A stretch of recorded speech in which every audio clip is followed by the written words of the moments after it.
తరాలు మారిపోవచ్చు, యుగాలు తొలగిపోవచ్చును, పర్వతాలు తొలగిపోవచ్చును, మెట్టలు దత్తరిల్లవచ్చును, కానీ మారనిది యేసయ్య ప్రేమ, వీడనిది యేసయ్య బంధం. నేస్తమా నేస్తమా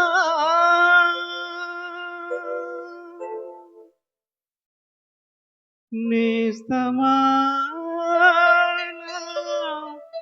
నేస్తమా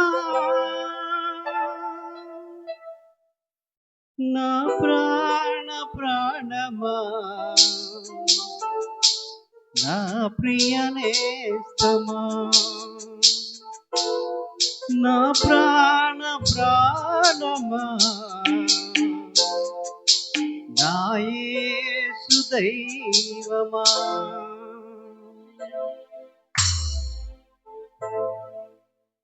మారనిది నీ ప్రేమ నా యేసయ్యా,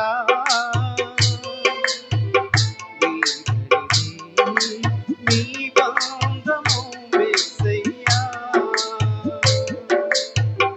మారనిది నీ ప్రేమ నా యేసయ్యా,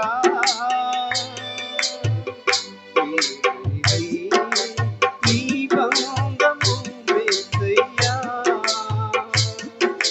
నీ ప్రేమ కౌగిలిలో బంధించావు, నీ మమతలతో వెలకు నడిపించావు.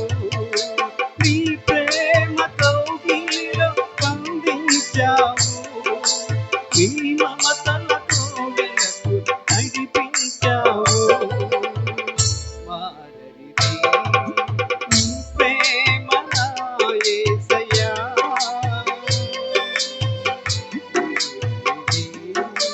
నీ బంధము యేసయ్యా.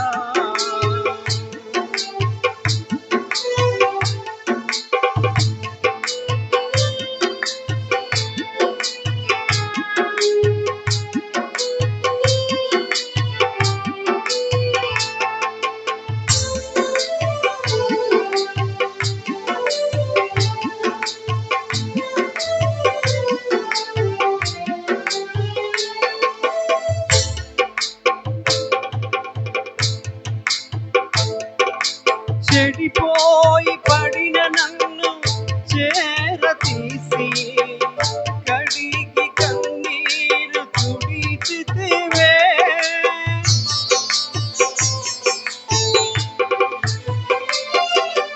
చెడిపోయి పడిన నన్ను చేరతీసి కడిగి కన్నీరు తుడిచితివే. తల్లివి నీవై, తండ్రివి నీవై, తల్లివి నీవై, తండ్రివి నీవై, ఆదరించితివే, ఆదరించితివే. మారనిది నీ ప్రేమ నా యేసయ్యా,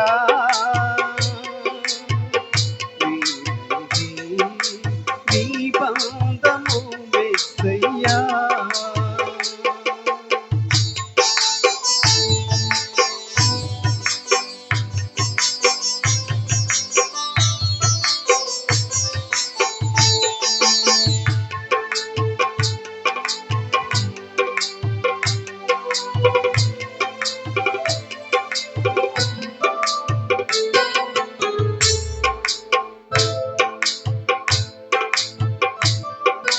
గతిలేని నాకు స్థితినిచ్చావు, మతిలేని నాకు వరమిచ్చావు.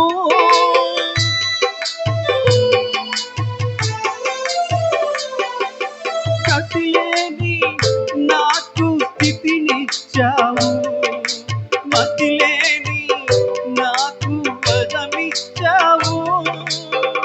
చెలిమిని చూపి బలమును పంచి, చెలిమిని చూపి బలమును పంచి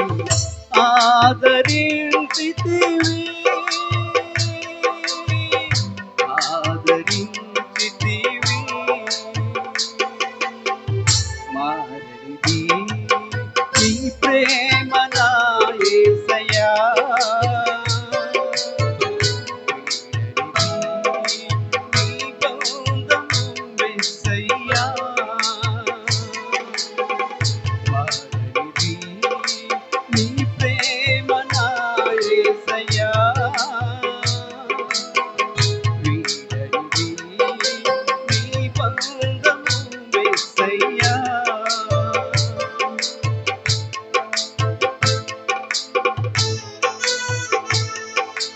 నీ ప్రేమ కౌగిలిలో బంధించావు, నీ ఆజ్ఞలతో నడిపించావు. నీ ప్రేమ కౌగిలిలో బంధించావు, నీ మమతల కోవెలకు నడిపించావు. నీ ప్రేమ నా యేసయ్యా.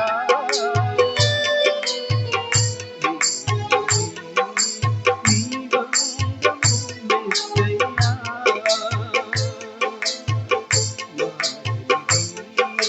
నీ ప్రేమ నా యేసయ్యా.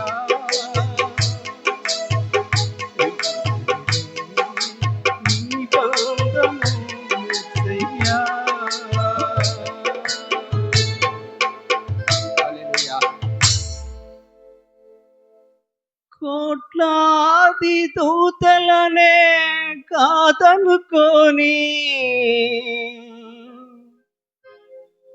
కోట్లాది దూతలనే కాదనుకోని, ఈ మట్టి మనిషి స్తుతులకై దిగి వచ్చావా, నన్ను పిలిచావా.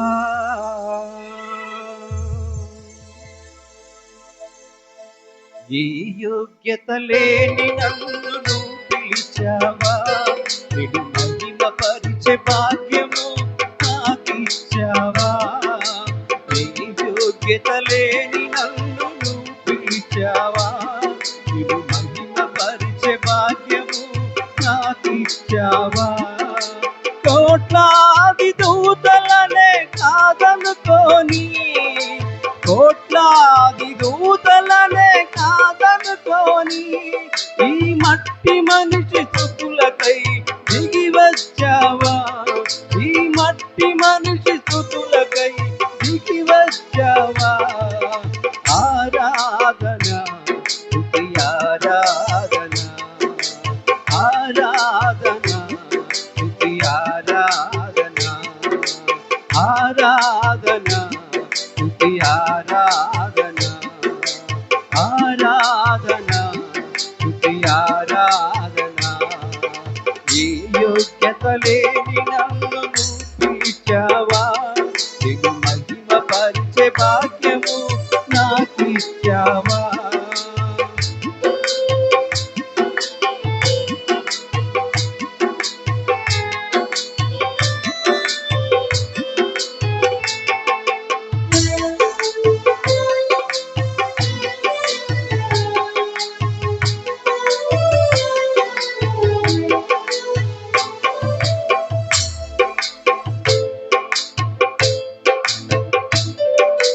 నా తల్లి గర్భములో పిండమునై ఉండగా, నా బ్రతుకు దినములన్నీ లెక్కించితివి.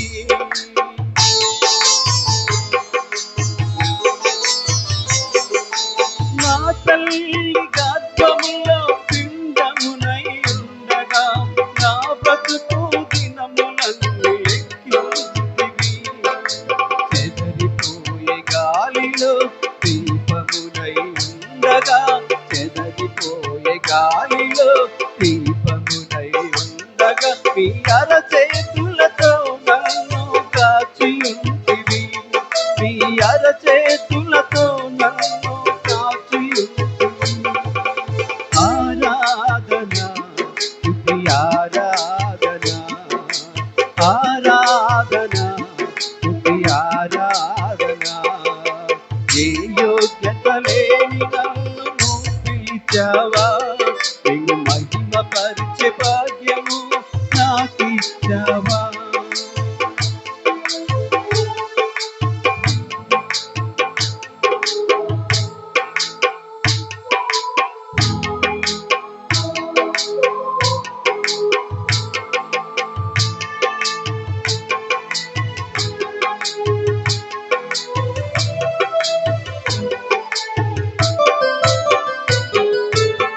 బ్రతుకు బాట సారినై ఇళ్ళలోన తిరుగగా బ్రతుకంతా నీ కొరకని తెలిసికొంటిని.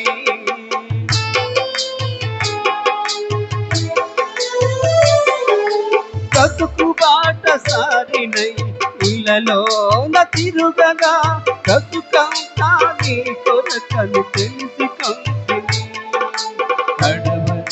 ఉంటానని నన్ను పిలిచిన దేవుడా, కడవరకు ఉంటానని నన్ను పిలిచిన దేవుడా, కన్నీరంతా నాట్యముగా మార్చితివి, కన్నీరంతా నాట్యముగా మార్చితివి.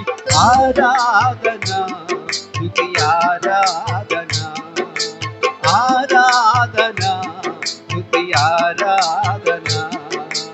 ఏ యోగ్యత లేని నన్ను పిలిచావా, నిన్ను మహిమ పరిచే భాగ్యము నాకిచ్చావా. ఏ యోగ్యత లేని నన్ను పిలిచావా, నిన్ను మహిమ పరిచే భాగ్యము నాకిచ్చావా. కోట్లాది దూతలనే కాదనుకోని, కోట్లాది దూతలనే కాదనుకోని, ఈ మట్టి మనిషి స్తుతులకై దిగి వచ్చావా, ఈ మట్టి మనిషి స్తుతులకై దిగి వచ్చావా. ఆరాధన స్తుతి ఆరాధన, ఆరాధన స్తుతి ఆరాధన. ఏ యోగ్యత లేని నన్ను పిలిచావా, నిన్ను మహిమ పరిచే భాగ్యము నాకిచ్చావా. ఏ యోగ్యత లేని నన్ను పిలిచావా, నిన్ను మహిమ పరిచే భాగ్యము నాకిచ్చావా. ఏ యోగ్యత లేని నన్ను పిలిచావా, నిన్ను మహిమ పరిచే భాగ్యము నాకిచ్చావా. హల్లెలూయా.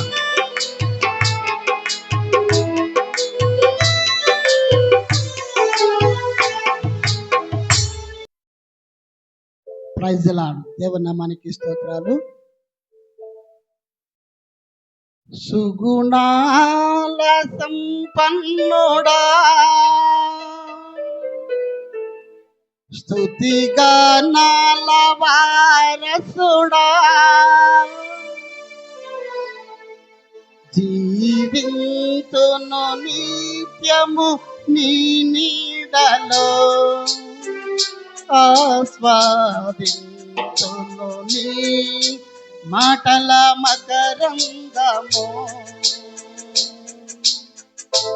సుగుణాల సంపన్నుడా, స్తుతిగానాల వారసుడా, జీవింతును నిత్యము నీ నీడలో, ఆస్వాదింతును నీ మాటల మకరందము. జీవింతును నిత్యము నీ నీడలో, ఆస్వాదింతును నీ మాటల మకరందము. సుగుణాల సంపన్నుడా,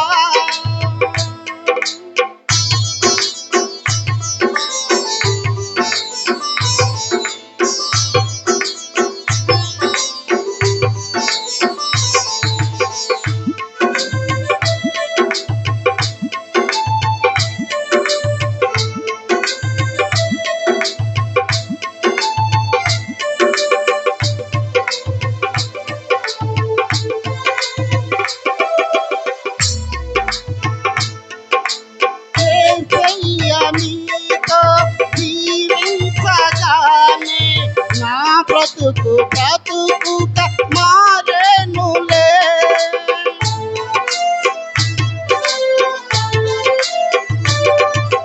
యేసయ్య నీతో జీవించగానే నా బ్రతుకు బ్రతుకుక మారెనులే. నాట్యమాడేను నా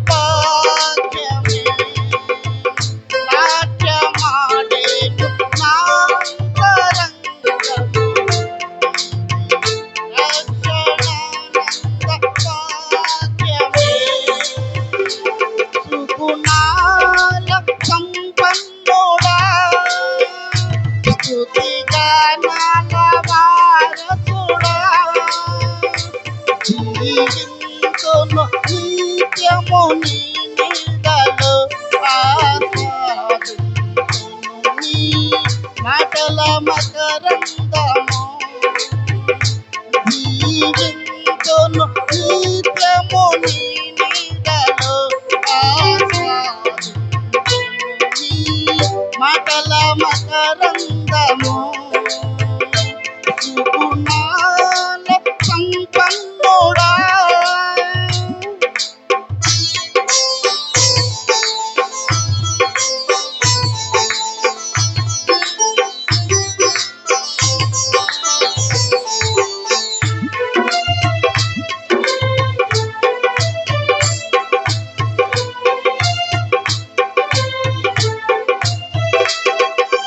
యేసయ్య నిన్ను వెన్నంటగానే ఆజ్ఞల మార్గము కనిపించెనే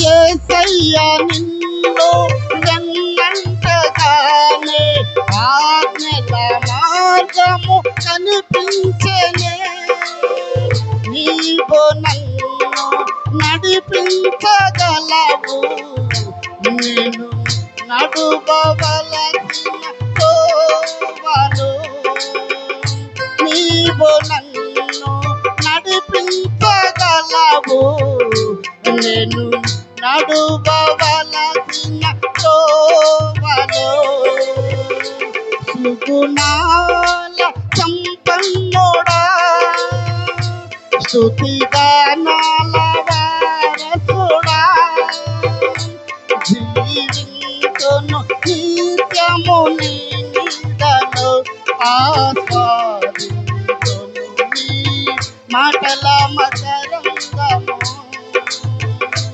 జీవింతును నిత్యము నీ నీడలో ఆస్వాదింతును నీ మాటల మకరందము సుగుణాల సంపన్నుడా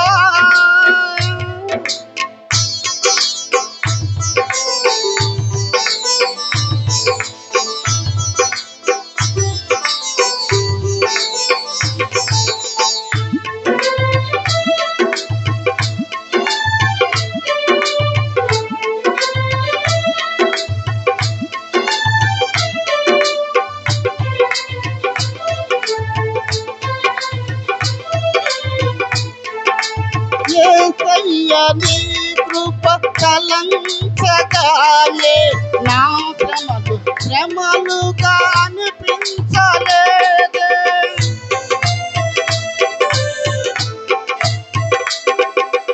యేసయ్య నీ కృప కలంచగానే నా శ్రమలుగా అనిపించలేదే నీవు నాకిచ్చే మహిమ ఎదుట ఇవి ఎన్న తగినవి కావే నీవు నాకిచ్చే మహిమ ఎదుట ఇవి ఎన్న తగినవి కావే సుగుణాల సంపన్నుడా స్తుతిగానాల వారసుడా జీవింతును నిత్యము నీ నీడలో ఆస్వాదింతును నీ మాటల మకరందము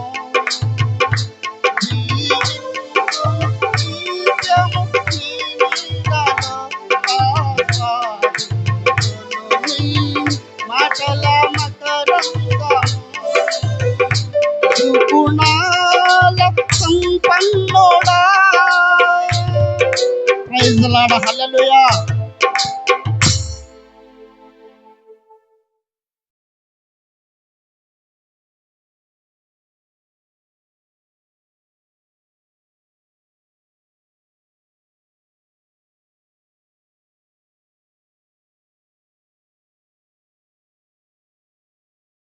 నీవే పిలువకుంటే నేనేమవుదునో,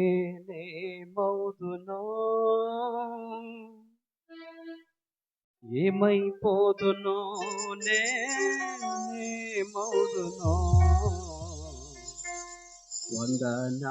వందనాలయా,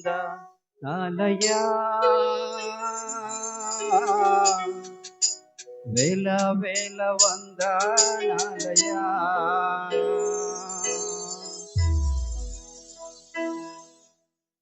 నువ్వే పిలువకుంటే నేనేమవుదునో, ఏమవుదునో, నేనేమైపోదునో, ఏమవుదునో, నేనేమైపోదునో. వందనాలు వందనాలయా, వేల వేల వందనాలయా. వందనాలు వందనాలయా, వేల వేల వందనాలయా. పిలువకుంటే నేనేమవుదునో, ఏమవుదునో, నేనేమైపోదునో, ఏమైపోదునో, నేనేమవుదునో, ఏమవుదునో, నేనేమైపోదునో, ఏమవుదునో, నేనేమైపోదునో.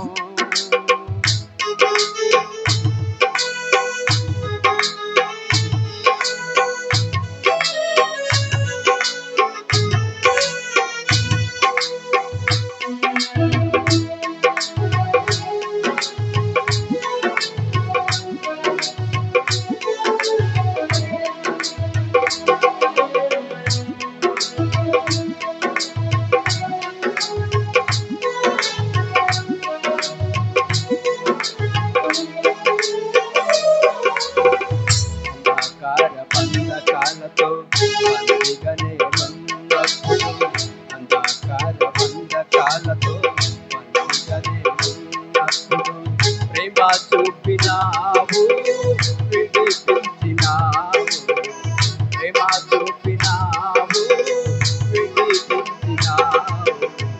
వందనాలు వందనాలయా,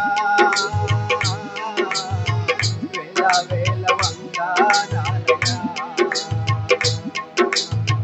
వందనాలు వందనాలయా, వేల వేల వందనాలయా. పిలువకుంటే నేనేమవుదునో, ఏమవుదునో, నేనేమైపోదునో, ఏమైపోదునో, నేనేమవుదునో.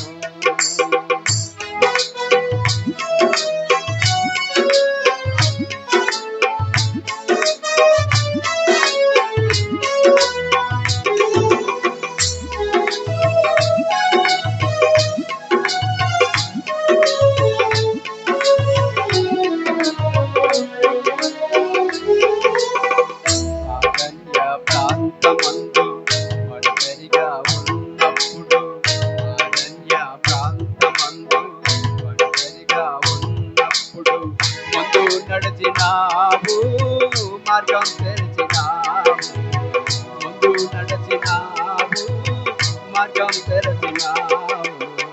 వందనాలు వందనాలయా, వేల వేల వందనాలయా. వందనాలు వందనాలయా, వేల వేల వందనాలయా. నీవే పిలువకుంటే నేనేమవుదునో, ఏమవుదునో, నేనేమైపోదునో, ఏమైపోదునో, నేనేమవుదునో. వందనాలు వందనాలయా, వేల వేల వందనాలయా.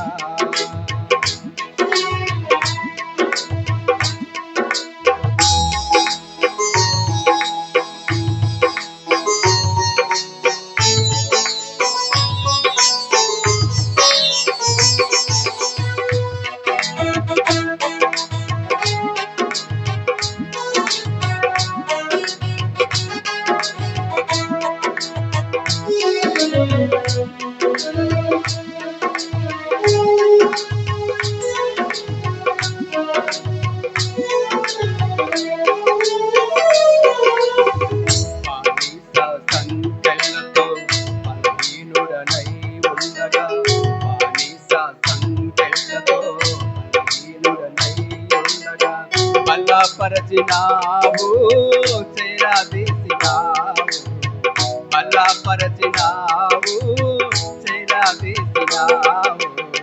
వందనాలు వందనాలయా, వేల వేల వందనాలయా. వందనాలు వందనాలయా, వేల వేల వందనాలయా.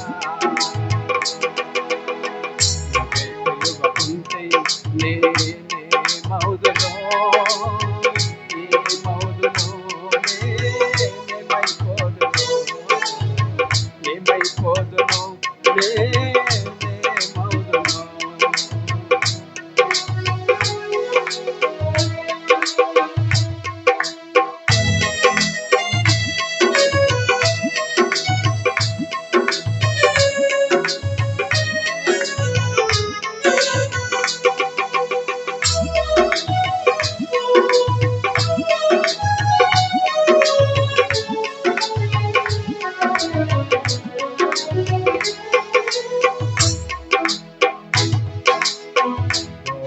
రుగ్మతల చేత రోధించుచున్నా నన్ను, రుగ్మతల చేత రోధించుచున్నా నన్ను.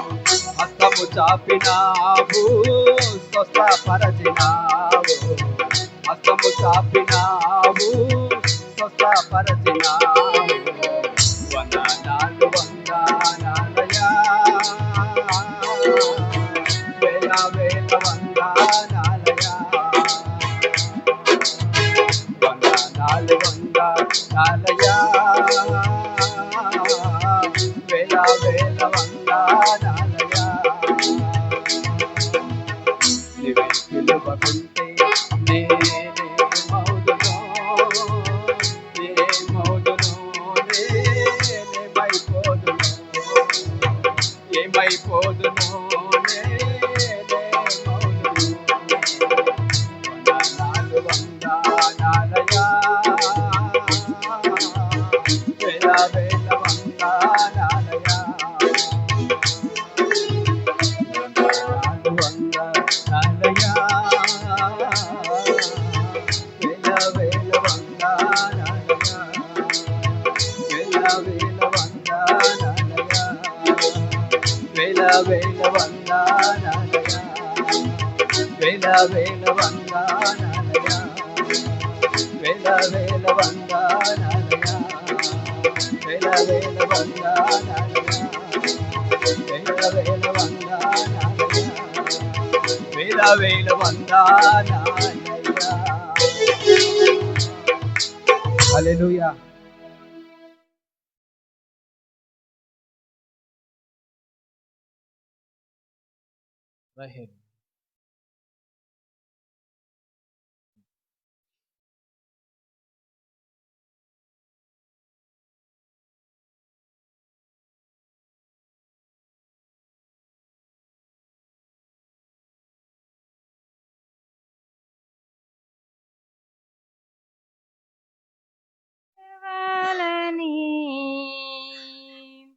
నీతో కలిసి ఉండాలని,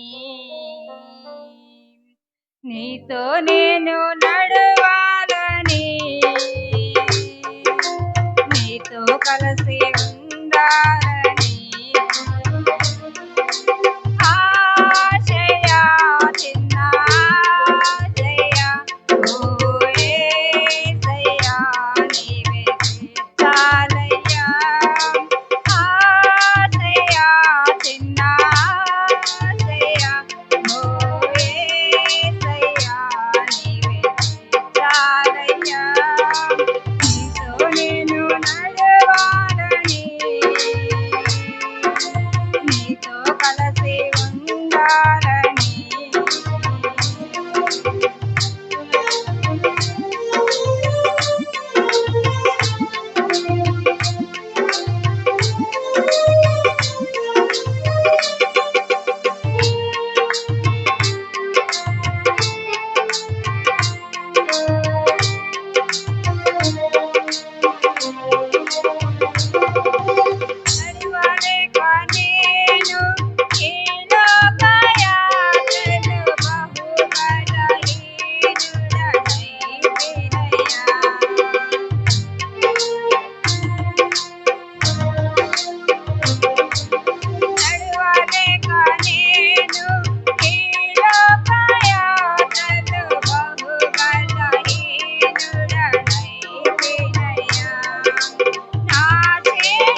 అందరూ పైకి లేచి నిలబడినట్లయితే క్లుప్త క్రమాన్ని ప్రారంభించుకుందాం.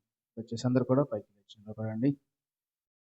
తండ్రి కుమార శుద్ధాత్మకునా రఘు సతి మహిమల కల్వగత ఆదిని నిప్పుడు ఎల్లప్పుడు అయినట్టు యుగములనామే తండ్రియు సహించి వాడుదాము రక్షణదుర్గము భజ ప్రభువే. తండ్రి యొక్క కుమారుని యొక్క పరిశుద్ధాత్మ యొక్క నామమున ఆమేన్. అందరు కలిసి ఈ మాటలు నాతో చెప్పండి. ప్రభువా మమ్మను కనికరింపము. ప్రభువా మమ్మను కనికరింపము. క్రీస్తు మమ్మను కనికరింపము. క్రీస్తు మమ్మను కనికరింపము. ప్రభువా మమ్మను కనికరింపము. ప్రభువా మమ్మను కనికరింపము. అందరము కలిసి అపోస్తుల విశ్వాస ప్రమాణం పొందాము. భూమి ఆకాశములను సృజించిన సర్వశక్తి గల తండ్రి అయిన దేవుని నమ్ముచున్నాను. ఆయన ఏక కుమారుడు మన ప్రభు అయిన యేసు క్రీస్తును నమ్ముచున్నాను. ఈయన పరిశుద్ధాత్మ వలన గర్భమున ధరింపబడి కన్నీన మరేక పుచ్చి పొంతి పిలాతు అధికారము కింద శ్రమపడి సిలువ వేయబడి చనిపోయి సమాధి చేయబడనని అదృశ్య లోకములనికి దిగినని చనిపోయిన వారిలో నుండి మూడవ దినమున లేచి పరలోకమునకు ఎక్కి సర్వశక్తి గల తండ్రి దేవుని కుడి చేతి వైపున కూర్చుని ఉన్నాడని సజీవులకును మృతులకును తీర్పు చేయడం అక్కడ నుండి వచ్చునని నమ్ముచున్నాను. పరిశుద్ధాత్మను నమ్ముచున్నాను. పరిశుద్ధ క్రైస్తవ సంఘము పరిశుద్ధుల సహవాసము పాప క్షమాపణయు శరీరా పునరుద్ధానము నిత్య జీవమున్నవని నమ్ముచున్నాను. ఆమేన్. దయచేసి అందరూ కూడా కూర్చునండి. ప్రభునందు ప్రియమైన క్రైస్తవ సంఘము దేవుని ప్రియులారా, ప్రత్యేకమైనటువంటి ఈ 508వ రిఫర్మేషన్ డే మతోద్ధరణ పండుగ నిమిత్తమై ఏర్పాటు చేయబడిన పరిశుద్ధ గ్రంథం నుండి దైవలేఖన భాగము చదువుగా విందాము. అపోస్తలుడైన పౌలు గారు రోమిలకు రాసిన పత్రిక 1వ అధ్యాయము 17వ వచనాన్ని చదువుగా విందాము. రోమిలకు రాసిన పత్రిక 1వ అధ్యాయము 17వ వచనాన్ని ధ్యాన వాక్యముగా చదువుగా విందాము. మన మధ్యలో ఉన్నటువంటి సహోదరి విమలా గారు సమయంలో దేవుని వాక్యాన్ని చదివించాలని ప్రేమతో వారిని ఆహ్వానిస్తున్నాను. రెజీనా సమయంలోని దేవుని వాక్యాన్ని చదివించాలని ప్రేమతో వారిని ఆహ్వానిస్తూ ఉన్నాను.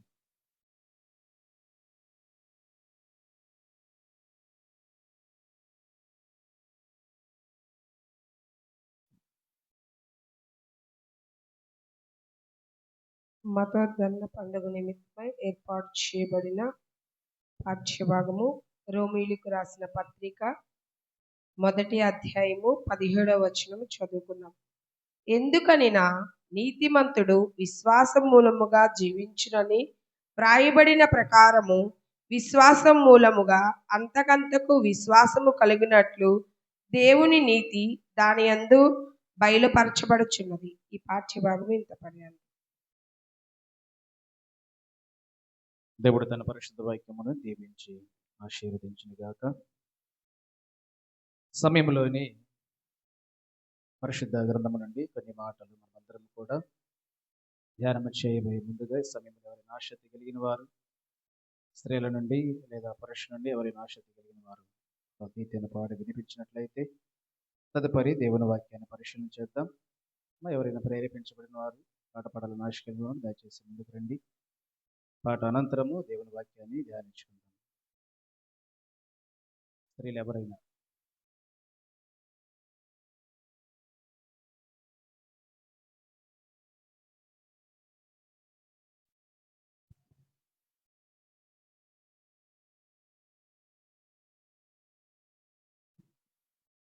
ముందుగా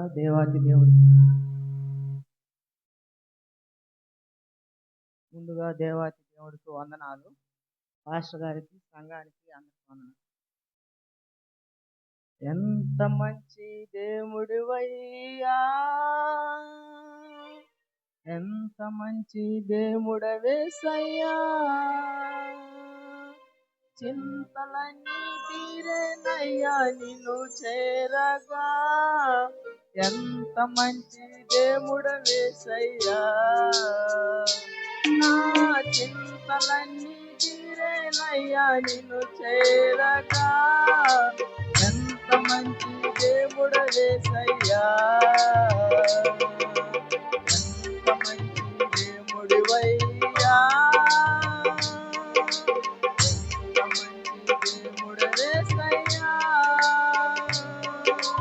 చింతలన్నీ తీరేనయ్యా నిన్ను చేరగా, ఎంత మంచి దేవుడవేసయ్యా, నా చింతలన్నీ తీరేనయ్యా నిన్ను చేరగా, ఎంత మంచి దేవుడవేసయ్యా.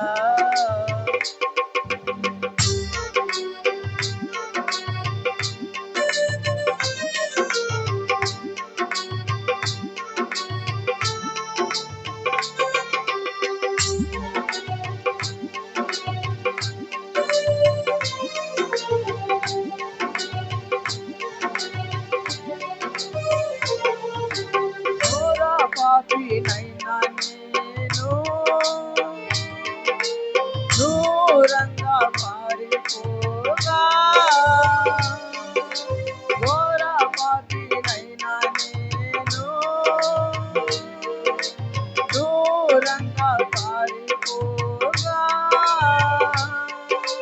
నీ ప్రేమతో నన్ను క్షమించి నన్ను హత్తుకున్నావయ్యా, నీ ప్రేమతో నన్ను క్షమించి నన్ను హత్తుకున్నావయ్యా, ఎంత మంచి దేవుడివయ్యా, ఎంత మంచి దేవుడవేసయ్యా, చింతలన్నీ తీరేనయ్యా నిన్ను చేరగా, ఎంత మంచి దేవుడవేసయ్యా, నా చింతలన్నీ తీరేనయ్యా నిన్ను చేరగా, ఎంత మంచి దేవుడవేసయ్యా.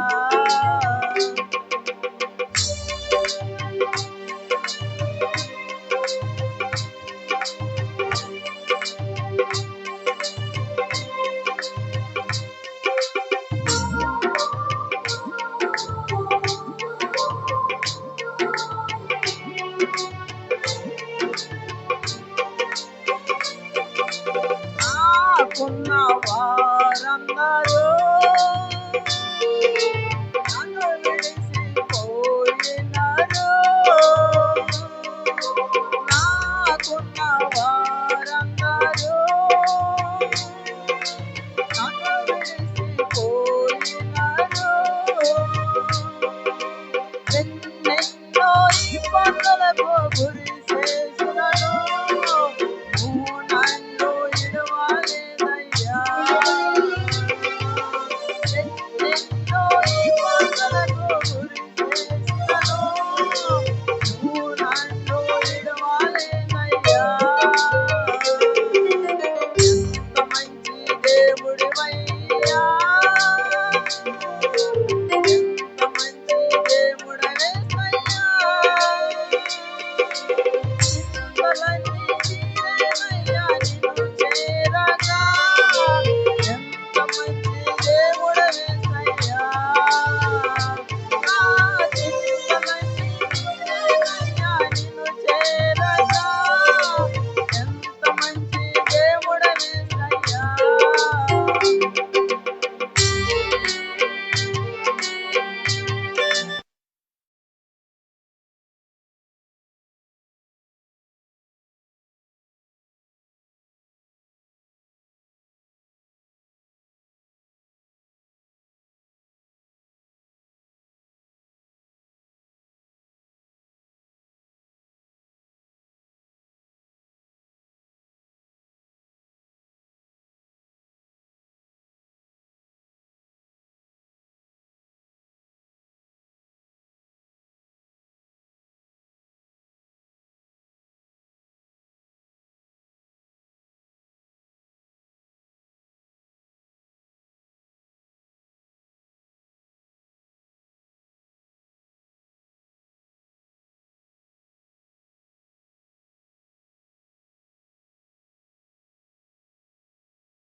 వీళ్ళ చక్కగా మంచి పాట పాడి వివరించినటువంటి చిట్టమ్మ గారికి ప్రత్యేకించి వందనాలు చెల్లిస్తూ ఉన్నాను.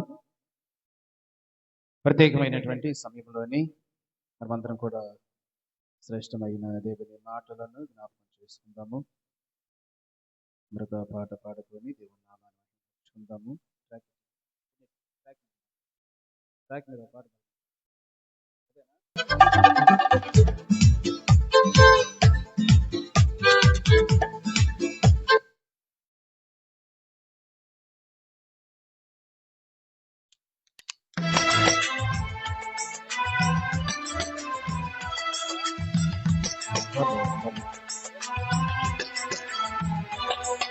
హలో.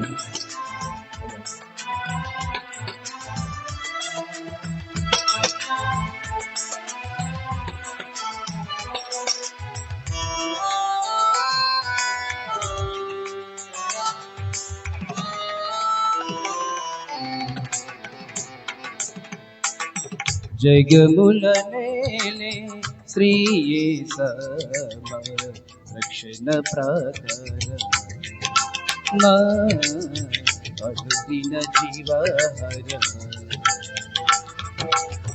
జగములనేలే శ్రీ యేసమ రక్షణ ప్రాకార నా అనుదిన జీవహర జగములనే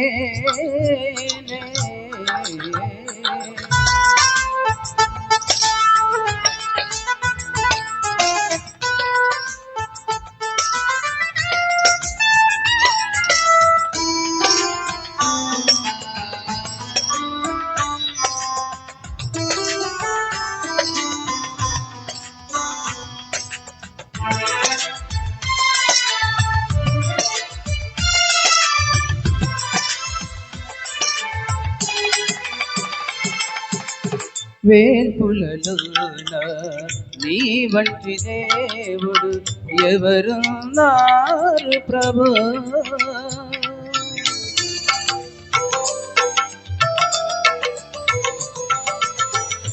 వేల్పులలోన నీ వంటి దేవుడు ఎవరున్నారు ప్రభు. పూజలలోన పూజారుడము పూజలలోన పూజారుడము నీవే మా ప్రభువా నీవే మా ప్రభువా నీవే మా ప్రభువా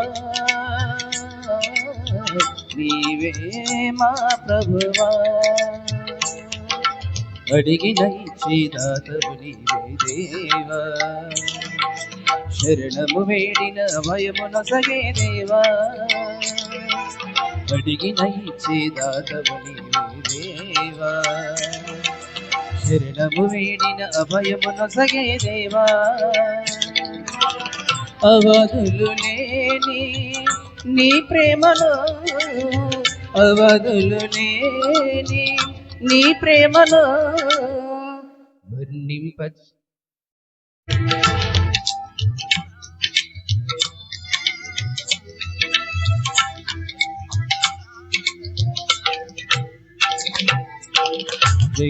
జగములనేలే శ్రీ యేసమ రక్షణ ప్రాకార నా అనుదిన జీవహర జగములనేలే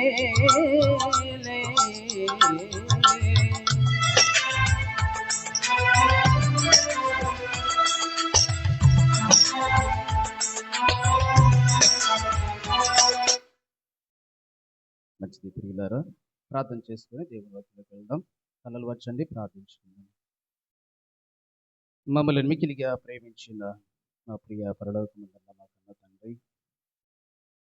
మహోన్నతుడా, సర్వశక్తిమంతుడా, ఈ పరిశుద్ధ పాదాలకు నైనా వెళ్ళలేనటువంటి వందనములు, స్తుతులు, స్తోత్రం చెల్లించుకుంటూ ఉన్నాం. దేవా, ఈ సాయంకాల సమయములు మీ పిల్లగా నైనా మేమందరం కూడా మీ సన్నిధానంలో చేరి నైనా రెవరెండ్ డాక్టర్ మార్టిన్ లూథర్ గారు 508 సంవత్సరాల క్రితమ తండ్రి క్రైస్తవ ప్రపంచానికి కనువిప్పి కలిగించేటటువంటి వాక్యానుసరమైన బోధన ప్రపంచ మానవాళందరూ కూడా ఆయన ప్రాముఖ్యంగా క్రైస్తవ సమాజం వాక్యానికి వ్యతిరేకమైనటువంటి బోధనలు వింటూ బైబిల్కి అనుకూలమైనటువంటి జీవితాలు లేనటువంటి పరిస్థితులు తండ్రి 14వ శతాబ్దములో మీ ప్రియకుమారుడైనటువంటి నాయన మార్టిన్ లూథర్ గారి ద్వారా ప్రపంచ మానవాళి క్రైస్తవ సమాజానికి కనువిప్ప కలిగించే ఒక సత్యాన్ని స్థాపించడం కొరకు తండ్రి వాక్యానికి అనుకూలమైనటువంటి సంఘ స్థాపన కొరకు నాయన సంఘ సంస్కర్తగా విప్లవకారుడుగా మతోద్ధరణ సంఘాన్ని తండ్రి ఈ గొప్ప కార్యమును నాయన ఈ సమాజంలో నిర్మించినందుకు మీకు వందనాలు చెల్లించుకుంటూ ఉన్నాం. అంత గొప్ప యోధుడు గురించి తండ్రి మేమందరం కూడా నాయన మరి ఒకసారి పరిశీలన చేయడం కొరకై నేను వారు చేసిన త్యాగాలను జ్ఞాపకం చేసుకున్నట్టు కొరకై మాకును సంఘానికి ఇచ్చిన ధన్యతను బట్టి మరొకసారి మీకు వందనాలు చెల్లించుకుంటూ కొన్ని మాటలు తండ్రి మేమందరం కూడా నాయన జ్ఞాపకం చేసుకుంటూ ఉండగా మీ ఆత్మతో మమ్మల్ని నింపి తన ఈ కార్యమంతా ద్వారానైనా మీ నామానికి మహిమకరముగాను సంఘానికి దీవెనకరంగా ఆశీర్వాదకరంగా నడిపించమని ప్రభువును రక్షకుడైన క్రీస్తు యేసు వారి పేట ప్రార్థించి అడిగి వేడుకుంటున్నాము తండ్రి. ఆమేన్. ప్రియులరా, మొదటిగా మీ అందరికీ కూడా ప్రభు అయిన యేసుక్రీస్తు వారి పేట శుభాలు హృదయపూర్వకమైనటువంటి వందనాలు చెల్లించుకుంటూ ఉన్నాను. ప్రత్యేకమైనటువంటి ఈ కార్యక్రమంలో మనందరూ కూడా సమావేశం అవటానికి ప్రధాన ఉద్దేశము ఏంటంటే ఈరోజు మనందరూ కూడా రిఫర్మేషన్ డే, మతోద్ధరణ పండుగ. ఎందుకు ఇది ఒక పండుగలాగా మనం అందరం కూడా జ్ఞాపకం చేసుకోవాలి? ఎందుకు ఈ కార్యక్రమాన్ని మనం అందరం కూడా ఇంత శ్రద్ధగా దీని గురించినటువంటి అవగాహన మనకు తెలియాలి అని అంటే ఏమండి, దాదాపుగా 14వ శతాబ్దం వరకు కూడా అంటే క్రీస్తు సంఘ స్థాపన 33 సంవత్సరాలుగా ప్రారంభమైనటువంటి ఆ కాలం నుండి అపోస్తులు నడిపించేంత వరకు ఆ సంఘం కొన్ని అవకతవకలు వచ్చినప్పటికీ వాక్యంలో మార్పు రాలేదండి. 33 సంవత్సరంలో క్రీస్తు ద్వారా సంఘ స్థాపన జరిగింది. సంఘ స్థాపన జరిగినటువంటి ఆ కాలం నుండి దాదాపుగా 13-14 శతాబ్దం వరకు కూడా ఈ ఆదిమ సంఘములు, పేతురు ద్వారా నిర్మాణం కలిగినటువంటి సంఘములు వ్యక్తుల మధ్య భేదాభిప్రాయాలు ఉన్నాయే తప్ప వాక్యములు ఎటువంటి భేదాభిప్రాయాలు వారు బోధించలేదు, సంఘానికి తెలియపరచలేదు. ఎప్పుడైతే అపోస్తుల కాలము పూర్తయిపోయిన తర్వాత వారి చివరి మరణం వరకు, చివరి వరకు కూడా దేవుడు ఏ బాధ్యత అయితే వారికి అప్పగించాడో, ఏ పనినైతే వారికి అప్పగించాడో ఆ పనిని నమ్మకంగా జరిగిస్తూ సంఘాన్ని కాపాడుకుంటూ యేసుక్రీస్తు వారు తనకిచ్చినటువంటి సందేశాన్ని సమాజానికి తెలియపరుస్తూ వారి మరణాంతరం వరకు కూడా వారి మధ్య, అపోస్తుల మధ్య కొన్ని భేదాభిప్రాయాలు వ్యక్తిగతమైన విషయాల్లో ఉన్నప్పటికీ సంఘములో అసత్యాన్ని బోధించలేదు, సంఘం మీద వారు అధికారాన్ని చలాయించలేదండి. వారి కాలం వరకు అలాగనే కొనసాగుతూ వచ్చింది. వారి మరణాంతరము ఈ రోమ్ నగరములో క్రీస్తు ద్వారా ఏర్పడినటువంటి ఈ సంఘం పోప్ చేతిలోకి వెళ్ళిపోయింది, ప్రొటెస్టెంట్ చేతిలోకి వెళ్ళిపోయిందండి. వారు వచ్చిన తర్వాత ఇక బైబిల్ను ఎంత విరుద్ధంగా, బైబిల్కి ఎంత వ్యతిరేకమైనటువంటి భావజాలాన్ని వారు సంఘానికి కనపరిచారంటే, ఇప్పుడు వారు దేవుని చేత పంపబడిన వారని, దేవుడు మమ్మల్ని మాత్రం అభిషేకించాడని, దేవుడు మా ద్వారా మాత్రమే మాట్లాడాలని, దేవుడు ఇచ్చినటువంటి ఈ ధర్మశాస్త్రాన్ని లేదా ఈ గ్రంథాన్ని మేము మాత్రమే చెప్పి వివరించాలి, మేము చెప్పినదంతా కూడా మీరు చెయ్యాలనేటువంటి ఒక హంభావంతో కూడినటువంటి అధికారాన్ని వాళ్ళు చేతిలో పెట్టుకున్నారు. ఎప్పుడు? అపోస్తుల కాలం అయిపోయిన తర్వాత, అపోస్తుల యొక్క మరణాంతరము. అప్పటి వరకు సంఘంలో అసత్యం అనేది బోధించబడలేదు. సంఘములో వారి మధ్య వ్యక్తిగతమైనటువంటి భేదాభిప్రాయాలు ఉన్నాయి తప్ప వాక్య విషయంలో పక్షపాతం లేకుండా ఉన్నది ఉన్నట్లుగా బోధించారు, ప్రకటించారు. చివరికి వాక్యం కొరకు వారు ప్రాణాలు కూడా పణంగా పెట్టారు. తర్వాత ఎప్పుడైతే ఈ ప్రొటెస్టెంట్లు, ఈ పోప్స్ వీళ్ళందరూ కూడా వచ్చేసారో బైబిల్ని లేదా బైబిల్ పైన పరిపూర్ణమైనటువంటి అధికారం మాకు మాత్రమే ఉన్నదని చెప్పేసి ఏమండి సమాజాన్ని భయంకరమైనటువంటి త్రోవలోనికి, వక్ర మార్గంలోనికి, అసత్యమైనటువంటి బోధలోనికి, వాక్యానికి వ్యతిరేకమైనటువంటి ఆచారాల్లోకి వారిని తీసుకెళ్ళటం ప్రారంభించారు. అలా కొనసాగుతూ కొనసాగుతూ కొనసాగుతూ రోమ్ నగరం అంతా కూడండి ఒక భయంకరమైనటువంటి పరిస్థితిలోకి వెళ్ళిపోయింది. వాక్య విషయంలో చాలా భయంకరమైనటువంటి పరిస్థితిలోకి వెళ్ళిపోయిందండి. ఆ వెళ్తున్న కాలములు, ఆ జరుగుతున్నటువంటి కాలములోని తరానికి ఒకరిని ఒక ఇతిని దేవుడి నిర్మాణం కలిగి ఏమని సమాజాన్ని మార్చడానికి పురికొల్పినట్లు ఈ 14వ శతాబ్దంలో ఏమండి క్రైస్తవ ప్రపంచానికి కనువిప్పు కలిగించడం కొరకై అసత్య బోధలో నలిగిపోతున్నటువంటి ఈ సమాజాన్ని మేలుకొల్పడం కొరకై మన పితామహుడైనటువంటి రెవరెండ్ డాక్టర్ మార్టిన్ లూథర్ గారి యొక్క జన్మ ప్రస్థానం ఏమండి నవంబర్ 10, 1483 సంవత్సరంలో భూమి మీద జరిగిందండి. ఎప్పుడంట? ఎప్పుడు ఆయన జన్మదినము? నవంబర్ 10, 1483 సంవత్సరంలో. ఆయన పుట్టినప్పుడు నుండి చాలా చురుకుగా ఉండేవాడు.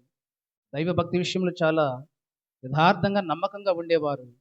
వారి తల్లిగారు హన్స్ లూథరన్, మార్గరెట్ లూథరన్ తల్లిదండ్రులు చిన్నతనం నుండి దైవభక్తి విషయంలో ఆయన పరిపూర్ణంగా పెంచడం వలన ఆయన యవ్వన ప్రాయం వచ్చేసరికి ఏమండి బైబిల్ పట్ల లేదా సంఘ కార్యక్రమాల పట్ల భక్తి పట్ల చాలా విశ్వాసంతో కూడినటువంటి విధానాన్ని కొనసాగిస్తూ చురుకైనటువంటి ఆలోచన కలిగిన వాడై ఎంఏ బిఏడి మంచి ఎడ్యుకేషన్ కూడా ఆయన పొందుకొని ఏమండి చక్కగా బైబిల్ పైన ఒక అవగాహన కలిగినటువంటి వ్యక్తిగా, ఒక ఆసక్తి కలిగినటువంటి వ్యక్తిగా మనం చూడగలుగుతూ ఉన్నాము.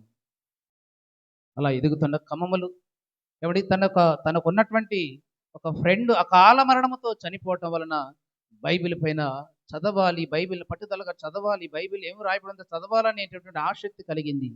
కానీ జర్మనీ ప్రాంతంలో ఏమండి వారు తప్ప వేరే వాళ్ళు చదవడానికి అవకాశం లేదు బైబిల్. ఎవరు చదవాలి? రోమ్ నగరములో దేవాలయం ఉన్నటువంటి ఆ పోపు తప్ప బైబిల్ అనేది ఎవరు చదవడానికి అవకాశం లేదు. అసలు ఏమి రాయబడిందో కూడా ఎవరికి అవకాశం ఉండేది కాదు, ఏం తెలిసేది కాదు. అలాంటి సమయంలో మార్టిన్ లూథర్ గారు గ్రీకు, హెబ్రీ, లాటిన్ భాషలు నేర్చుకొని ఈ లాటిన్ భాషలో ఒక సమయంలో బైబిల్ను చదవటం ప్రారంభించాడండి. జర్మనీ భాషలో కాదు, లాటిన్ భాషలో బైబిల్ని చదవటం ప్రారంభించినప్పుడు ఎన్నో విషయాలు అతనిని ప్రశ్నించాయి. రోమ్ నగరములో ఇంతవరకు ఆ పోపులు బోధించే బోధ, ఆ బోధకులు బోధించే బోధ మనకు తెలిసేది వాళ్ళకి ఎవరికి తెలిసేది కాదు. ఈయన ఎప్పుడైతే లాటిన్లో బైబిల్ని చదవటం ప్రారంభించాడో వారు చేసే తప్పులన్నీ, వారు చేసే తప్పుడు ప్రసంగాలన్నీ, వారు చేసే వాక్యానికి వ్యతిరేకమైనటువంటి బోధలన్నీ కూడా ఈ లాటిన్ భాషలో ముద్రించబడిన బైబిల్ని చదవటం వలన ఎవరికి అర్థమైపోయింది? మార్టిన్ లూథర్ గారికి వారు చేసే వ్యతిరేకమైనటువంటి బోధలు. అంటే ఇంతకాలం ఈ సమాజాన్ని వీళ్ళు ఈ విధంగా మోసం చేశారా? మనకు బైబిల్ తెలియకపోవటం వల్లే కదా వీళ్ళు ఈ సమాజాన్ని ఇంతగా మోసపుచ్చారనే విషయం ఆయన లాటిన్ భాషలో ఉన్నటువంటి బైబిల్ చదివిన తర్వాత అర్థమైపోయిందండి. తర్వాత ఇంకా బైబిల్ మీద ఆసక్తి కలిగి ఏమంటే ఎలాగైనా ఈ సత్యాన్ని మన సమాజంలోకి తీసుకువెళ్ళాలి, వారు చేసే వ్యతిరేకమైనటువంటి బోధలు ఈ సమాజానికి తెలియచేయాలి, సమాజాన్ని పురికొల్పాలి, వాస్తవంలోకి వీరిని నడిపించాలనేటువంటి పట్టుదల కలిగినటువంటి మార్టిన్ లూథర్ గారు ఒక సన్యాస మఠంలో చేరండి. కొంతకాలానికి 1510వ సంవత్సరంలో ఏమండి ఈ సన్యాస మఠ సంబంధమైన ఒక పని నిమిత్తమై రోమ ప్రాంతానికి ఆయన బయలుదేరి వెళ్ళిపోయాడు 1510లో. వెళ్ళిపోయిన తర్వాత ఆయన మొట్టమొదటిగా రోములో యెరూషలేములో అడుగుపెట్టిన తర్వాత ఏమండి ఆ పట్టణాన్ని చూసి మార్టిన్ లూథర్ ఒక మాట అన్నాడండి. రోమ నగరాన్ని ఏమన్నాడంటే ఇది ఒక వేశ్య సంబంధమైన పట్టణము. ఏమన్నాడంటే ఆయన ఈ రోమ నగరాన్ని ఏమన్నాడు? వేశ్య సంబంధమైన పట్టణం ఇది. చాలా మంది యెరూషలేము వెళ్ళొస్తే పుణ్యక్షేత్రం లాగా పరలోకానికి ఇక మనకు అర్హత ఉన్నట్లుగా ఇక అలాంటి స్థలాన్ని దర్శించుకుంటే చాలు. ఇప్పుడు చాలా మంది కూడా అదే కదండి, కొన్ని ప్రాంతాల్లో, కొన్ని కాదు మన పక్కనే తైలాభిషేకం చాలా మంది వెళ్ళి ఉంటారు ఈరోజు. ఏమండి చాలా మంది వెళ్ళి ఉంటారు. యెరూషలేము నుండి మట్టి తీసుకొచ్చి ఆ మట్టి కూడా తీసుకుంటున్నారంటే ఎంత దౌర్భాగ్యమైన పరిస్థితిలో ఉందో క్రైస్తవ సమాజం ఆలోచించేది. అర్థమవుతుందా మీకు? యెరూషలేము నుండి మట్టి తీసుకొస్తే అది మీకు దీవెన, ఆశీర్వాదమా? పరలోకానికి ఏమన్నా అది మార్గమా? శపించబడిన పట్టణం అండి యెరూషలేము. యెరూషలేము ఏంటంట? శపించబడిన పట్టణం. యేసుక్రీస్తు వారు చూసి ఏడ్చాడు ఆ పట్టణాన్ని. వీళ్ళు ఎప్పుడు మారతారు, ఎప్పుడు వాక్యంలోకి వేస్తారు, ఎప్పుడు సత్యాన్ని తెలుసుకుంటారని చెప్పేసి అలాంటి పట్టణం నుండి మట్టి తీసుకొచ్చి మీకు పంచితే ఎంత మాయకంగా వెళ్ళిపోతున్నారండి ఆ స్థలాలకి. చూడండి, అంజూరు పళ్ళని, అవ్వని, ఇవని, మట్టని. ఆ రోజు ఇలాంటి అసత్యాన్ని బోధిస్తున్నారని చెప్పేసి మార్టిన్ లూథర్ గారికి వెళ్ళిపోయి ఆయనకు తెలిసి 1510లో రోమా నగరంలో కాలు పెట్టి వారిని ప్రశ్నించడానికి ధైర్యం చేశాడు. దాదాపుగా అంటే ఈ స్టోరీ అంతా మనం ప్రతి సంవత్సరం వింటూనే ఉంటాం. 95 థీసిస్ అంటే 95 సూత్రాలు, అంటే వారు బోధించే బోధకు వ్యతిరేకమైనటువంటి సూత్రాలన్నీ కూడా 95 తీసుకొని ఏమండి అప్పుడు 10వ పోపు లియో అనేటటువంటి పోపు పరిపాలన చేస్తున్నాడు. ఆ కాలంలో 10వ పోపు అయిన లియో అనే పోపు పరిపాలన చేసిన కాలంలో సెయింట్ పీటర్ అనే దేవాలయాన్ని నిర్మించడం కొరకు ఏమండి అధిక ధనాన్ని వసూలు చేసే క్రమంలో ఆ సంవత్సరం వీళ్ళందరూ కూడా పాప పరిహార పత్రాలు మీరు ఖచ్చితంగా కొనాలి. ఎందుకంటే ధనాన్ని సమకూర్చి ధనాన్ని సంపాదించి ఒక మంచి దేవాలయాన్ని నిర్మించాలనేటువంటి ఆలోచన ఉన్నాడు కనుక ఈ పత్రాలు మీరు కొంటే ఏం కలుగుతుంది? మీకు పాప క్షమాపణ కలుగుతుంది. ఎంత భయంకరమైనటువంటి ఆలోచన చూడండి. ఈ పత్రాలు మీరు కొంటే ఏం కలుగుతుంది? మీకు పాప క్షమాపణ కలుగుతుంది. కనుక ఈ పత్రాలు మీరు వెలపెట్టి కొన్నారనుకోండి, ఆ వెలపెట్టి కొన్న దానితో వచ్చినటువంటి ధనాంతో ఒక మంచి సెయింట్ పీటర్ అనే దేవాలయాన్ని నిర్మించాలనే ఆలోచన కలిగి ప్రారంభం నుండి అదే కార్యక్రమాలు జరిగిస్తున్నటువంటి ఆ కాలంలో మార్టిన్ లూథర్ గారికి ఏమండి బైబిల్ పట్ల అవగాహన కలిగి ఆసక్తి కలిగి వారు బోధిస్తున్న బోధంతా కూడా సమాజాన్ని వక్రతో పట్టిస్తుంది, సమాజాన్ని అసత్యంలోకి నడిపిస్తుంది, అజ్ఞానంలోకి నడిపిస్తుంది.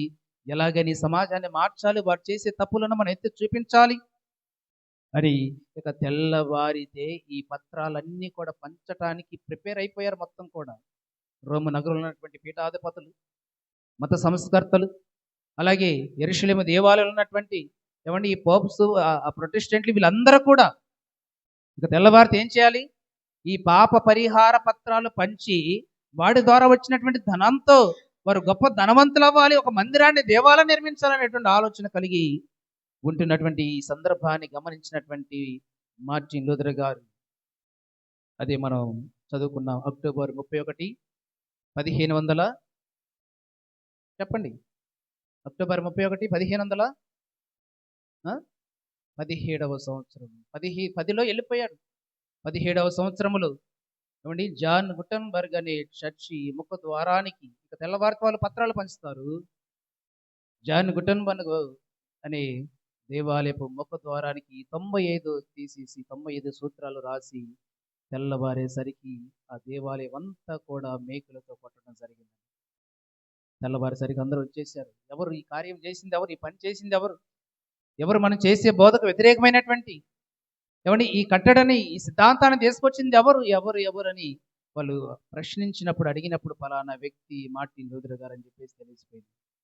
వెంటనే జర్మనీ రాజుకు ఈ పోప్స్ అందరూ కూడా విజ్ఞాపన చేసినప్పుడు జర్మనీ రాజు ఎక్కడున్న ఆ వ్యక్తిని 60 రోజుల్లో వచ్చి వారికి సంజాయిషి చెప్పాలి, నాది తప్పైందని క్షమాపణ చెప్పాలి అని చెప్పేసి ఒక ప్రకటన కూడా జారీ చేశారండి. తను చంపడానికి కూడా ప్రయత్నించారు. ఆయన ఎన్నో పుస్తకాలు రాశారు. ఆ పుస్తకాలన్నీ కూడా ఎవడి కాల్చడానికి కూడా వారు వెనకాడనటువంటి పరిస్థితి అండి.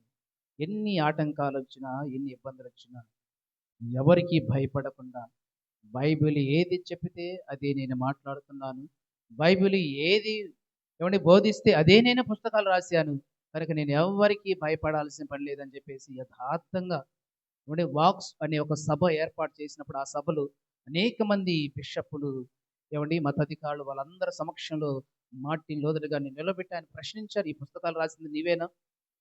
ఇప్పుడు ఎందుకు ఇలా వ్యతిరేకమైనటువంటి పుస్తకాలు నువ్వు ఎందుకు రాసావు? ఇది తప్పని నువ్వు ఒప్పుకో, లేదా కొన్నిటినైనా నువ్వు నువ్వు రాసినటువంటి పుస్తకాల నుండి కొన్నిటినైనా నువ్వు తిరస్కరించు అని ఎంతగా ఆయన బలోపేతం చేసినప్పటికీ ఆయన ఒకటే మాట అన్నాడండి, మనుషులు ఎదుట నన్ను ఒప్పుకున్నవాడు ఎవడో మనుషులు ఎదుట నన్ను ఒప్పుకున్నవాడెవడో పరలోకమందు నా తండ్రి కూడా వాడిని ఒప్పుకుంటాడు. నేను చేసింది రైట్, నేను చేసింది కరెక్ట్, వాక్యానుసరమైన బోధ నేను రాశాను. అంటే అలాంటి సందర్భాల్లో కూడా ఆయన వెనకడు వేయకుండా ధైర్యంగా నిలబడి ఈ వాక్ సభలో కూడా గ్రంథానికి వచ్చినటువంటి సత్యాన్ని నిలబెట్టడం కొరకై ఎంతగానో పోరాటం చేశాడు, ప్రయత్నించాడు. తన జీవితాన్ని కూడా త్యాగం చేసినటువంటి సందర్భాలు మనం చూడగలం.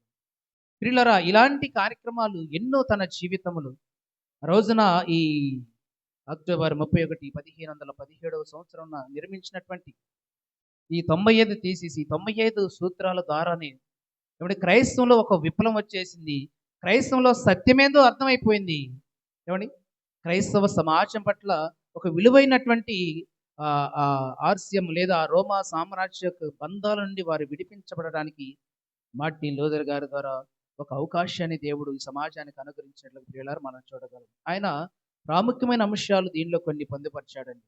ప్రాముఖ్యమైనటువంటి అంశాలు, ఎందుకంటే ప్రతి విశ్వాసికి బైబిల్ చాలా అవసరం.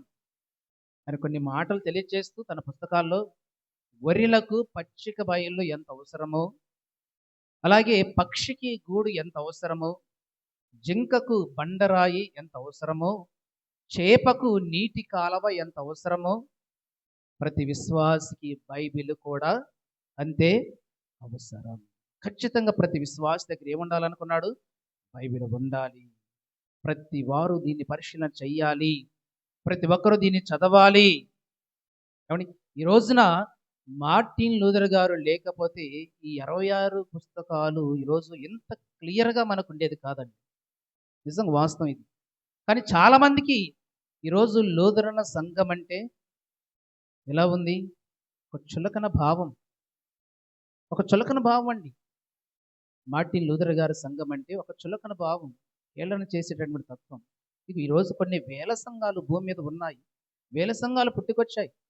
ఏమంటే ఇవన్నీ కూడా ఈ పుస్తకం వల్లనేనండి. ఈ పుస్తకం వల్లనే కదా. ఈ బైబిలే మనకు అందకపోతే, ఈ బైబిలే మనకు రాకపోతే ఈ స్వేచ్ఛ ఉండేదా? మనకు ఇంత స్వతంత్రంగా ఉండేవాళ్ళమా? వాస్తవం మనకు అర్థమైపోయేదా? సత్యాన్ని మనం సేకరించగలిగేవారమా? కానీ ఈరోజు చాలా సంఘాలండి ఈ లూథరన్ సంఘాన్ని అవహేళన చేయటం, హేళనగా చేయటం. అక్కడ భక్తి ఉండదు, ఆత్మీయత ఉండదు, విశ్వాసం ఉండదు, ఏదో రకరకాలైనటువంటి భావాన్ని ఈరోజు ఈ సంఘాల్లో కనబడుతున్నారు. ఈరోజు మన చేతులకి బైబిల్ వచ్చిందంటే, ఇప్పుడు ఇంత స్వేచ్ఛగా మనం దేవుని ఆరాధించగలుగుతున్నామంటే, వాక్యంలో ఉన్నటువంటి సత్యం మనకు అర్థమవుతుందంటే, ఏమంటే ఆ రోజు ఆయన ప్రాణాలకు కూడా తెగించి వారిపై పోరాటం చేశారు, చంపటానికి కూడా ప్రయత్నం చేశారు. అజ్ఞాతవాసంలో కూడా వెళ్ళిపోయాడండి. అజ్ఞాతవాసంలో కూడా వెళ్ళిపోయారు.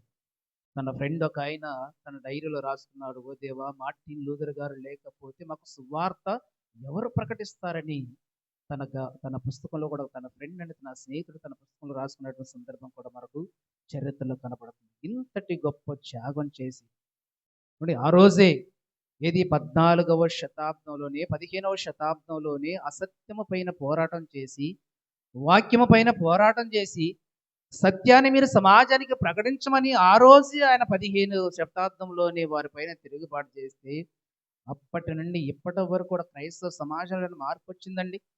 అబద్ధాన్ని నమ్ముతున్నారు, అసత్యాన్ని నమ్ముతున్నారు. ఏమండి, పొటేలు మాంసం అంటే ఉరుకుతున్నారు, యెరూషలేము మట్టి అంటే ఉరుకుతున్నారు. ఏమండి, అభిషేక తైలం అంటే ఉరుకుతున్నారు, అంజర పళ్ళు అంటే ఉరుకుతున్నారు. ఏం అర్థమవుతుంది ఈ సమాజానికి? వాక్యం ఏం అర్థమవుతుందండి? బర్రెలు అంటే నిజంగా అండి. హిందువులు ఏమంటారు? మళ్ళందరూ కూడా ఏమంటారు చెప్పండి? హైందువులు మనల్ని ఏమంటారు? క్రైస్తవుల్ని బర్రెలు. అదేనా? నిజంగా క్రైస్తవులందరూ కూడా ఎలాంటి వారంటే, ఒకళ్ళు వెళ్ళిపోయితే వాళ్ళతో పాటు అందరూ వెళ్ళి వచ్చారనుకోండి, ఈసారి ఒక 10 మంది, ఈసారి ఒక 20 మంది. అసలు అక్కడ ఏం జరుగుతుంది, ఏం ప్రకటించబడుతుంది, ఏ వాక్యం వింటున్నాం, చెప్పేది కరెక్టా లేదా? ఏ కాలంలో ఉన్నా మనం? 14వ శతాబ్దంలో లేవుగా, పోపు కాలంలో లేవుగా. బైబిల్ ఎవరి దగ్గర లేకుండా వారి దగ్గర ఉంది కనుక వారు ఏది చెప్తే అది చెప్పి విని నమ్మి రావటానికి ఏమండి ఆ కాలంలో లేవుగా. 2025 ఏమండి, మార్టిన్ లూథర్ గారు అప్పుడే పోరాటం చేశాడండి అసత్యం పైన, తప్పుడు బోధల పైన, వ్యతిరేకమైనటువంటి బోధల పైన. మీరు చెప్పేదంత అబద్ధము, మీరు వాక్యానికి వ్యతిరేకమైన బోధ చేస్తున్నారని చెప్పేసి ఆ రోజే ప్రశ్నించాడు, ఆ రోజే నిలదీశాడండి వారిని. కానీ ఇప్పటికీ క్రైస్తవ సమాజానికి అర్థం కావట్లేదండి, ఏది వాస్తవమో ఏది సత్యమో తెలియనటువంటి పరిస్థితులు. బెరియా సంఘస్థులు ఎలా ఉన్నారట? ఎలా ఉన్నారు బెరియా సంఘస్థులు?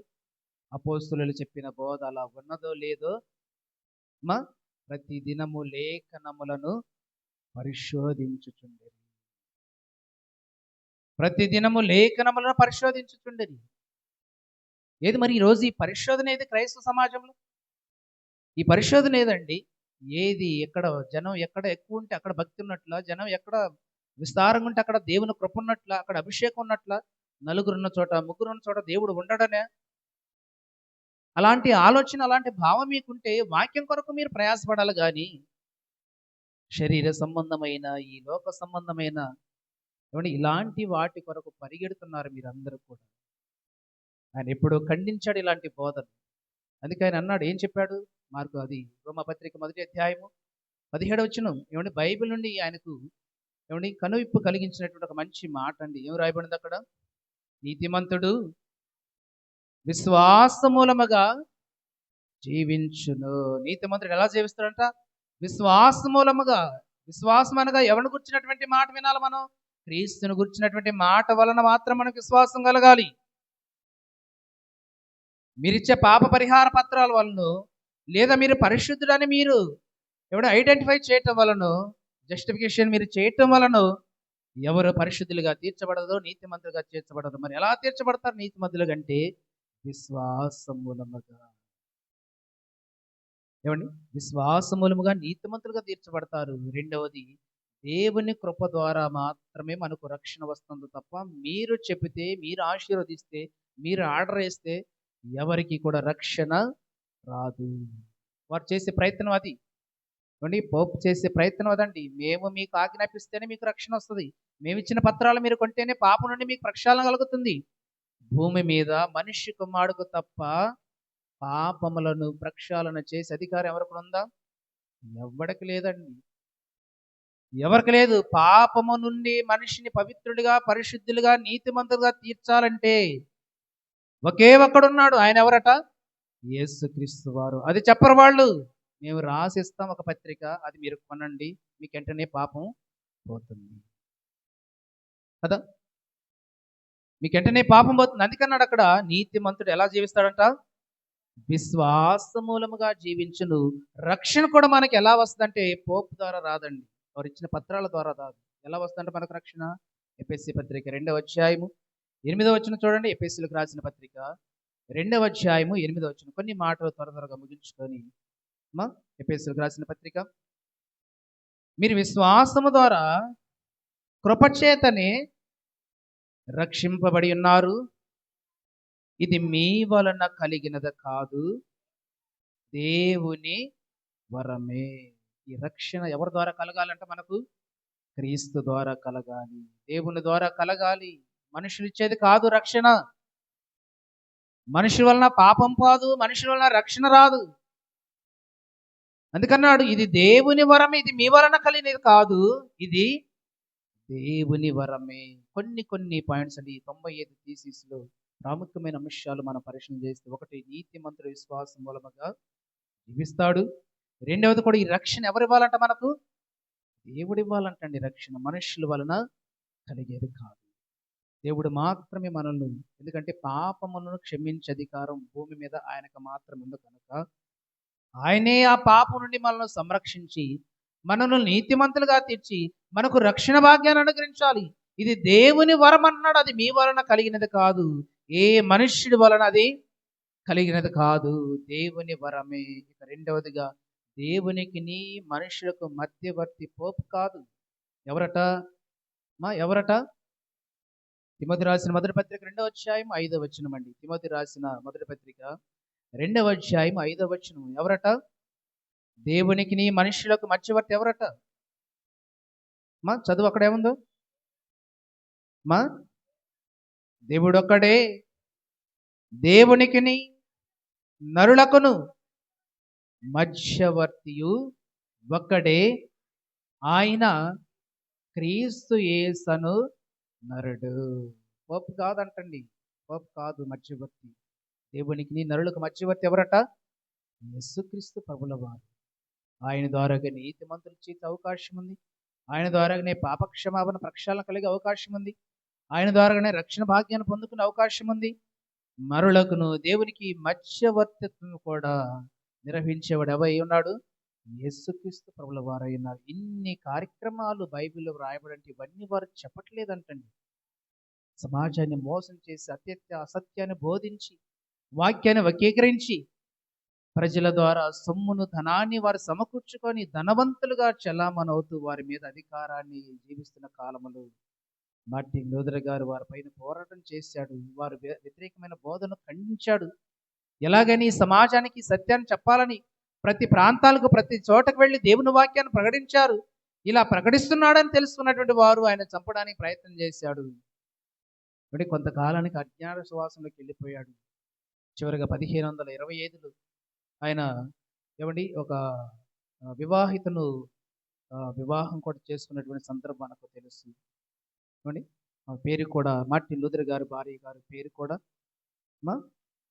తెలుసా? మార్టిన్ లూథర్ గారి భార్య పేరు ఏం పేరట? కేథరిన్ వర్న్బోర్ అట. కేథరిన్ వర్న్బోర్. అంటే 1525లో ఆమె వివాహం చేసుకున్నాడు. తర్వాత ఆయన 1546లో అనారోగ్యంతో 1546 ఫిబ్రవరి 18వ తారీఖున ఆయన అనారోగ్యంతో మరణించడం జరిగింది. ఏమంటే ఇవి కొన్ని విషయాలు చాలా హిస్టరీ ఉంది ఆయన గురించి. మార్టిన్ లూథర్ గారి గురించి మనం చెప్పుకోవడానికి చాలా హిస్టరీ ఉంది. ఆయన జీవితం చాలా విలువైనది. చాలా ఎదురు దెబ్బలు, ఎన్నో అవమానాలు ఎదుర్కొన్నాడు. ఏమంటే ఈ సంఘ సంస్కరణగా ఈ సంఘాన్ని స్థాపించడం కొరకు, విప్లవాన్ని తీసుకురావడం కొరకు ఎన్నో ప్రయత్నాలు చేశాడు. అహర్నిశలు కష్టపడ్డాడు. తన కుటుంబాన్ని కూడా ఎంతమందిని కోల్పోయాడు. ఎలాగని సత్యాన్ని ప్రకటించాలని చెప్పేసి తన ప్రాణాన్ని కూడా లెక్క చేయకుండా ఆ రోజు రోమ్ సామ్రాజ్యపు అధికారులను, రాజులను, బిషప్లు సహితం ఎదిరించి ఇంత గొప్ప సంఘ సంస్కర్తనగా, విప్లవకారుడుగా ఈ రోజున చరిత్రలో నిలబడి ఉన్నాడని. దానికి కారణం మనం అందరూ కూడా ఇంత స్వేచ్ఛగా దేవుని వాక్యాన్ని చదువుతున్నాం. దేవుని వాక్యాన్ని మనం అందరూ కూడా పఠిస్తున్నాము. సత్యాన్ని నేర్చుకొని, వాస్తవాన్ని నేర్చుకొని దేవుని మార్గంలో మన అందరూ కూడా ఉంటున్నామంటే దానికి కారణం ఎవరట? మార్టిన్ లూథర్ గారు. ఈ సంఘానికి ఉన్న చరిత్ర చాలా గొప్పది. ఈ సంఘానికి ఉన్నటువంటి హిస్టరీ చాలా విలువైందండి. కానీ ఈరోజు చాలా మందికి ఇది అర్థం కానటువంటి పరిస్థితుల్లో ఎక్కడికో వెళ్ళిపోతున్నారు. ఏవేవో చేయాలనుకుంటున్నారు. ఎక్కడెక్కడో ఏదో ఉందనుకుంటున్నారు. వాస్తవాలు తెలుసుకుంటే, సత్యాన్ని స్వీకరిస్తే లూథరన్ సంఘంలో ఉన్నటువంటి క్రమం కానీ, ఆరాధన కానివ్వండి, వాక్య పరిచర్యను కానివ్వండి, 15వ శతాబ్దంలోనే అసత్యం పైన పోరాటం చేసిన వాడండి. ఈరోజు అన్ని సంఘాలలో ఇలాంటి క్రమం ఉండదు. అన్ని సంఘాలు ఇలాంటి ఆరాధన సిస్టమ్ ఉండదండి. ఈ వాక్య పరిచర్య జరిగించబడదు. కేకలేయటం, కింద పడేయటం, ఎగరడం, ప్రజలను ఆకర్షించడానికి కర్చీపులు అంటాం, కొబ్బరి నూనె డబ్బాలు అంటాం, అంజూరపు పండ్లు అంటాం, యెరూషలేము మట్టి అంటాం, ఇవి రకరకాలు తీసుకొచ్చి, ఎందుకంటే ప్రజలను సమకూర్చాలి కదా, ఆకర్షితులు అవ్వాలి కదా. ప్రజలు దేన్ని నమ్ముతారు?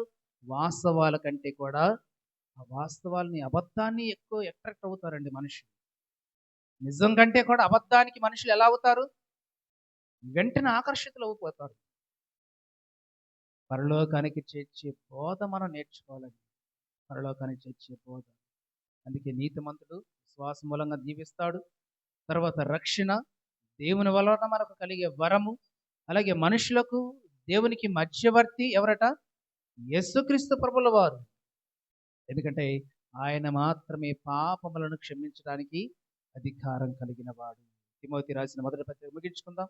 తిమోతి రాసిన మొదటి పత్రిక 1వ అధ్యాయము 15వ వచనంలో అంటాడు చూడండి. తిమోతి రాసిన మొదటి పత్రిక, పాపులను రక్షించుటకు క్రీస్తు యేసు లోకమునకు వచ్చినని వాక్యము నమ్మదగినదియు పూర్ణ అంగీకారమునకు యోగ్యమైనదై ఉన్నది. పాపులను రక్షించడానికి క్రీస్తు యేసు అవసరం. ఆయన రావాలి. పోపు పంచే పత్రాల వల్ల పాప ప్రక్షాళన కలగదు అని మార్టిన్ లూథర్ గారు దాన్ని వ్యతిరేకించాడు. దాని మీద పోరాటం చేశాడండి. ఇప్పటికి ఎన్ని సంవత్సరాలు అవుతుంది? అది 508 సంవత్సరాలు. అసత్యము పైన పోరాటం చేసి ఇప్పటికి 508 సంవత్సరాలు. ఎందుకంటే క్రీస్తు రక్తమే ప్రతి పాపముని మనుషులను ఏం చేస్తట? పవిత్రులుగా చేస్తుంది. ఇంతటి గొప్ప చరిత్ర కలిగినటువంటి లూథరన్ సంఘం యొక్క వ్యవస్థ, దాని నిర్మాణంలో కారకుడైనటువంటి లూథర్ గారు ఎప్పటికీ మనమే కాదండి, మన తర్వాత మన పిల్లలకు కూడా నేర్పించాలి. ఇలాంటి యోధుల గురించి, ఇలాంటి విప్లవకారుల గురించి, ఇలాంటి సంఘ సంస్కర్తల గురించి సత్యాన్ని స్థాపించడానికి వారు చేసిన ఈ త్యాగము గురించి, ప్రయత్నం గురించి మనం నేర్చుకోవాలి. మన తర్వాత మన పిల్లలకు కూడా నేర్పించాలి. నేర్పించకపోతే ఈ సంఘానికి ఉన్న ఏమండి ఆ, ఆధిక్యత, ఈ సంఘానికి ఉన్నటువంటి బలము, ఈ సంఘానికి ఉన్నటువంటి గొప్పతనం ఏంటో మన తర్వాత మన పిల్లలకు మనం దాన్ని బోధించకపోతే, తెలియచేయకపోతే కొంతకాలానికి లూథరన్ సంఘం అనే మాట కూడా వినటం కష్టమైపోద్దాం అనే పరిస్థితి ఏర్పడుతుంది. ఎందుకంటే ఈరోజు పుట్టగొడుగులాగా వస్తున్నాయండి, పుట్టగొడుగులాగా పుట్టుకొస్తున్నాయి కొన్ని సంఘాలు. అంటే మనం వాటిని విమర్శించట్లేదు, కానీ అంటే వారు వచ్చి ఈ సంఘాన్ని విమర్శిస్తున్నారు. లూథరన్ కానీ లూథరన్ యొక్క సిద్ధాంతాలను, ఈ సంఘాన్ని విమర్శించే స్థాయిలో వారు ఉంటున్నారు. కనుక మన భావితరాలకు, మన తర్వాత ఉన్నటువంటి జనరేషన్కు, మన తర్వాత వచ్చే పిల్లలకు కూడా ఈ సంఘం యొక్క వ్యవస్థాపన, ఈ సంఘం యొక్క ప్రాధాన్యత, సంఘంలో ఉన్నటువంటి కార్యక్రమాలు, ఇవన్నీ కూడా మనం వారికి తెలియచేసేవారిగా, బోధించేవారిగా ఉండాలి. అందుకే మనం ఇన్ని సంవత్సరాలైన మార్టిన్ లూథర్ గారి యొక్క గొప్పతనాన్ని మనం ఇప్పటికీ జ్ఞాపకం చేసుకుంటూ ఉన్నాము, ఇప్పటికీ మనం ధ్యానించుకుంటున్నామంటే ఆయన ఈ సంఘ స్థాపన కొరకు చేసిన పోరాటం, ఆ త్యాగము ఎంత గొప్పదో ప్రియులారా మనందరూ కూడా అర్థం అవ్వాలి.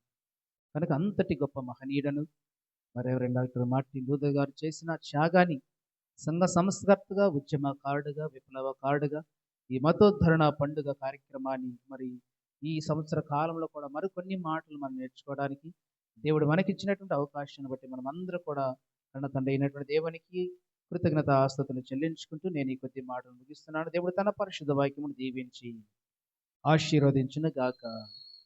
ఆమేన్. ప్రియులారా, మంచిది. ఈ సమయంలో మన మధ్యలో ఉన్నటువంటి డెలిగేట్ గారు గ్రీటింగ్స్ 2 మాటలు చెప్పాలని ప్రేమతో వారిని ఆహ్వానిస్తూ ఉన్నాను. జాన్ పీటర్ గారిని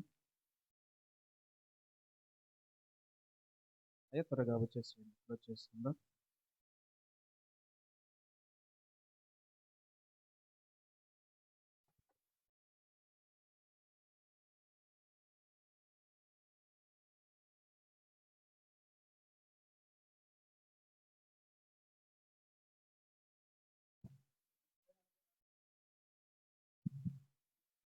యేసుక్రీస్తు నామములో వందనాలు. యేసుక్రీస్తు నామములో వందనాలు. ఈ అవకాశం ఇచ్చిన అయ్యగారి జయపాల్ గారికి వందనాలు. ఈరోజు అక్టోబర్ 31 మార్టిన్ లూథరన్ గారు మతోన్మర్దన పండుగ మన సంఘంలో కూడా జరుపుకున్నాము ఈ రాత్రి వేళ. కానీ నాకు మీరు కోపడకాలంటే ఒక్క మాట చెబుతాను. ఇక్కడ మందిరం పెట్టుకొని ఈ మందిరం దాటి వేరే చోటకి వెళ్తున్నారంటే నాకు చాలా బాధగా అనిపించింది. ఈరోజు ఒక 10 మంది ఉన్నారు మందిరంలో. ఈరోజు ఒక పండుగ, మార్టిన్ లూథరన్ గారు జరిపించిన పండుగ 508 సంవత్సరాలు పండుగ రోజు కూడా ఈరోజు మందిరంలో 10 మందే ఉన్నారు. మధ్యాహ్నం నేను వచ్చినప్పుడు, అంటే నేను మందిరానికి రాలేదు, సెంటర్కి వెళ్తుంటే చూశాను. ఇక్కడ రాకుండా వేరే చోటకి వెళ్ళినారని అట్లా తెలిసింది నాకు విషయం. చాలా బాధపడ్డాను. మన మందిరం దాటి వేరే చోటకి వెళ్ళాల్సిన అవసరం ఉంది. అంటే భోజనం కోసం వెళ్తున్నారా, వాక్యం కోసం వెళ్తున్నారా, మట్టి కోసం వెళ్తున్నారా అనేది కూడా అర్థం కావట్లేదు. ఈరోజు అయ్యగారు చెప్పారు, కేవలం మట్టి కోసం వెళ్తున్నారు అని. మన సంఘంలో ఇంతటి చక్కని వాక్యం చెబుతున్నారు. అసలు నేను ఇంతవరకు ఇంత చక్కని వాక్యాలు ఏ పాష గారు నేను విన్నాను, కానీ నేను ఇంత చక్కని వాక్యం చెబుతుంది జయపాల్ గారు. బైబిల్ గురించి ఇంత వివరంగా చెబుతున్నాడు.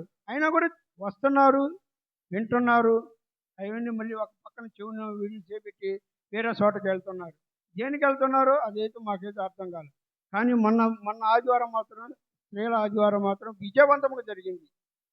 అనుకోకుండా రీతిగా నేనే ఊహించుకోవాలి, అంత బాగా జరిగింది. కాబట్టి ఈ అవకాశం ఇచ్చిన జయపాల్ పాష గారికి, మీ అందరికీ నా కృతజ్ఞత కోరుకొని తెలుపుకుంటున్నాను. మంచి విషయాలు తెలియజేసిన డెలిగేట్ గారికి ప్రత్యేకించి వందనాలు చెల్లిస్తున్నాను. అలాగే మన మధ్యలో ఉన్నటువంటి ఆల్టర్నేట్ డెలిగేట్ గారు దయానందం గారు కూడా 2 మాటలు తెలియచేయాలని ప్రేమతో ఆహ్వానిస్తున్నాను. ఆల్టర్నేట్ డెలిగేట్ గారు దయచేసి ఉన్నట్లయితే బయట మరి ముందుకు రావాలని మనం చేస్తున్నాను.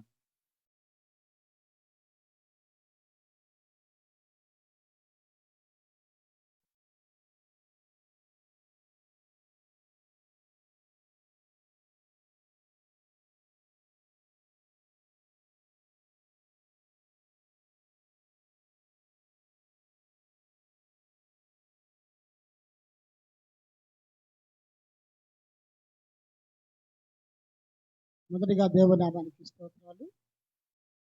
కూడి వచ్చినటువంటి దైవ సేవకులకు అలాగే సంఘమంతటికి కూడా ప్రత్యేకమైనటువంటి వందనాలు తెలియజేస్తున్నాను. ప్రియ దేవుని బిడ్డలారా, ఈరోజు మతోద్ధారణ పండుగ. చూడండి ప్రియ దేవుని బిడ్డలారా, ఈనాడు వస్తున్నటువంటి సంఘాలు వారు ఏర్పరచుకున్నటువంటి ఆరాధన క్రమాలు మనం చూస్తూ ఉంటుంటే అయ్యగారు ఇందాక చెప్పారు, ఎవరిష్టానుసారంగా వాళ్ళు ఎప్పుడో 14వ శతాబ్దంలో మార్టిన్ లూథర్ గారు ఇక్కడ ఉన్నటువంటి మన యొక్క భారతదేశంలో ఉన్నటువంటి పరిస్థితులను బట్టి, సంస్కృతులను బట్టి, ఆచారాలను బట్టి, వీటన్నిటిని బట్టి కూడా ఈ ఆరాధన క్రమం ఎలా ఉండాలనేది ఒక ప్రత్యేకమైనటువంటి మరి రీతిలో ఆయన ఈ యొక్క ఆరాధన క్రమాన్ని ఏర్పాటు చేశారు. నిజంగా నేను ఐపీసీలో నేను బాప్తిసం పొందాను ప్రజలు. నేను ఈ యొక్క దేవునిని ఆరాధించేటువంటి క్రమాన్ని నేను చాలా ఇష్టపడ్డాను, నేను లోనయ్యాను ప్రజలు. ఎందుకంటే దేవునిని ఆరాధించేటువంటి క్రమము ఒక ఏఎల్సీలో తప్ప ఎక్కడా కూడా ఉండదు ప్రజలు. ప్రతి సంఘాలలో కూడా వారి ఇష్టం వచ్చినట్లుగా స్తోత్రాలు, హల్లెలూయా ఇట్లాంటి కార్యక్రమాలే తప్ప దేవుని యొక్క ప్రత్యేకతను, దేవుని యొక్క మరి విశిష్టతను తెలియజేస్తూ ఆరాధన జరిపేటువంటి క్రమం ఈ యొక్క మన యొక్క సంఘంలోనే ఉంటుంది. కనుక ప్రియ దేవుని బిడ్డలారా, నేను మరి ఏఎల్సీలోకి రావటానికి కూడా నేను చాలా ఆనందపడతా ఉన్నాను. చాలామంది అంటారు ప్రియ దేవుని బిడ్డలారా, మా సంఘం గొప్పది, మా సంఘం గొప్పది, మా సంఘం గొప్పది. నేను ఏఎల్సీ సంఘం గొప్పదని నేను చెప్పను. కానీ ప్రియ దేవుని బిడ్డలారా, కొన్ని సంఘాలలో పేరుకు మాత్రమే చెప్పుకుంటారు. వారి యొక్క ఆకారాలు, వారి యొక్క ప్రవర్తన, వారి యొక్క విధానాన్ని పైకి చూపిస్తూ ఉంటారు. మనం దాన్ని చూసి భక్తి అనుకుంటాం.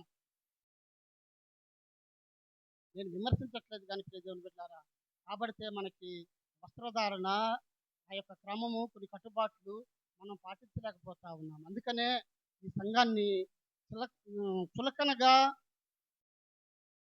చాలా మరి తక్కువగా చూస్తూ ఉన్నారు ప్రియ దేవుని. అందుకని ప్రియ దేవుని బిడ్డలారా, మరి ఈనాడు సత్యాన్ని తెలుసుకోవాలని, బైబిల్ని అందరూ చదవాలని, బైబిల్లో ఉన్నటువంటి సత్యవాక్యాలు అందరూ తెలుసుకోవాలని, ఆ వాక్య ప్రకారం మనం జీవించాలని మరి మార్టిన్ లూథర్ గారు ఎంతో మరి ప్రయాసపడి ప్రాణత్యాగం చేసి ఆయన తన యొక్క ప్రాణాలను ప్రాణంగా పెట్టి ఆయన ఈ మన ప్రాంతానికి ఈ యొక్క బైబిల్ను లాటిన్ భాషలో చదివి చివరికి అన్ని భాషల్లో తర్జుమా చేసి వారు సత్యాన్ని తెలుసుకోవాలని, ప్రతి విశ్వాసి కూడా మరి దేవుని యొక్క వాక్య ప్రకారం నడుచుకోవాలని చేస్తూ ఉంటే ఈనాడు మరి అయ్యగారు చెప్పినట్లుగా ఇలా కొన్ని సంఘాల్లో మనం చూస్తూ ఉన్నాం. రకరకాలైనటువంటి విధానానికి ఆకర్షితులవుతూ ఉన్నాం. ప్రియ దేవుని బిడ్డలారా, నిజంగా మీరు చూడండి ప్రియ దేవుని బిడ్డలారా, నేను అంటే వేరేగా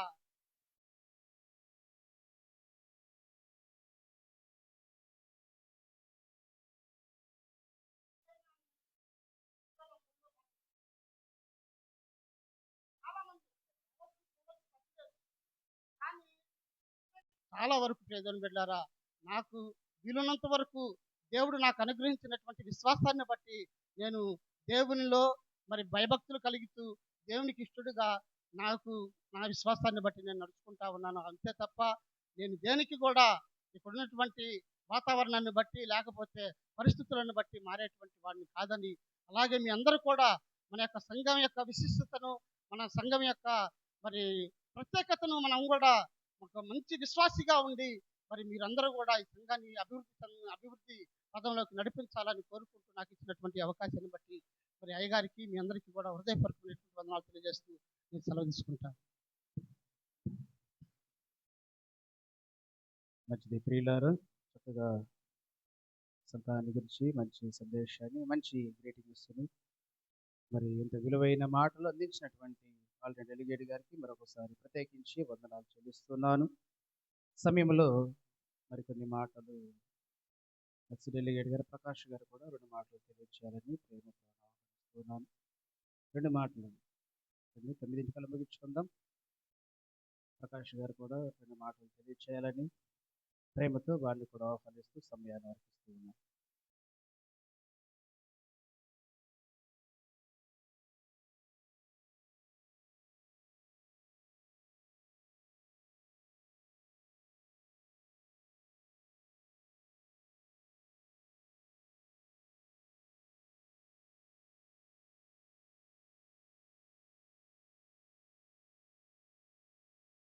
మొట్టమొదటిగా దేవాతి దేవునికి వందనాలు తెలియపరుస్తా ఉన్నాను. అలానే సంఘ కాపరి గారైనటువంటి రెవరెండ్ పి జయపాలయ్య గారికి, కూడి వచ్చిన సంఘమంతటి కూడా మరి ఒకసారి వందనాలు తెలియపరుస్తా ఉన్నాను. ఈరోజు మార్టిన్ లూథరన్ గారు జన్మదినము, అలాగనే సంస్కరణ దినోత్సవం, అలాగనే మతోద్ధారణ పండుగ అనేది ఈ రోజున జరుపుకుంటున్న ప్రతి వారికి కూడా మరి ఒకసారి వందనాలు తెలియపరుస్తా ఉన్నాం. మార్టిన్ లూథర్ గారు అయ్యగారు చెప్పిన రీతిగా లేఖనాన్ని గ్రహించకపోతే మన జీవితాలు అంధకారం. అలా అని చెప్పి యేసుక్రీస్తు ప్రభువారు ప్రపంచంలో ఒక సంఘ సంస్కర్తను లేవనెత్తాడు. సంఘము సూర్యుడు ఏ విధముగా అయితే ఉదయిస్తాడో తేజరిల్లేటువంటి సంఘాలుగా ఉండాలనేది జ్ఞాపకం చేస్తా ఉన్నాడు. మార్టిన్ లూథరన్ గారు తన జీవితంలో ప్రాణాపాయకర పరిస్థితిలో ఉన్నప్పుడు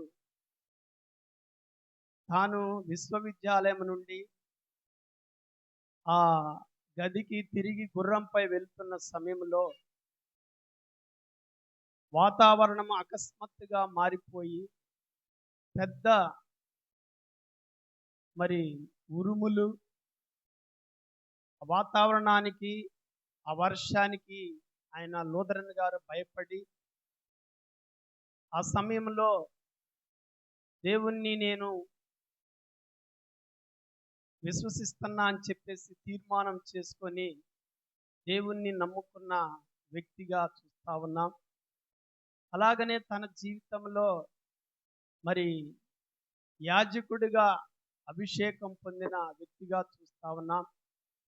తన బాల్యంలో తల్లిదండ్రులు కూడా భక్తి కలిగిన వారే కాబట్టి వారి ఎడల మరి మార్టిన్ గారు జ్యేష్ఠ కుమారుడు.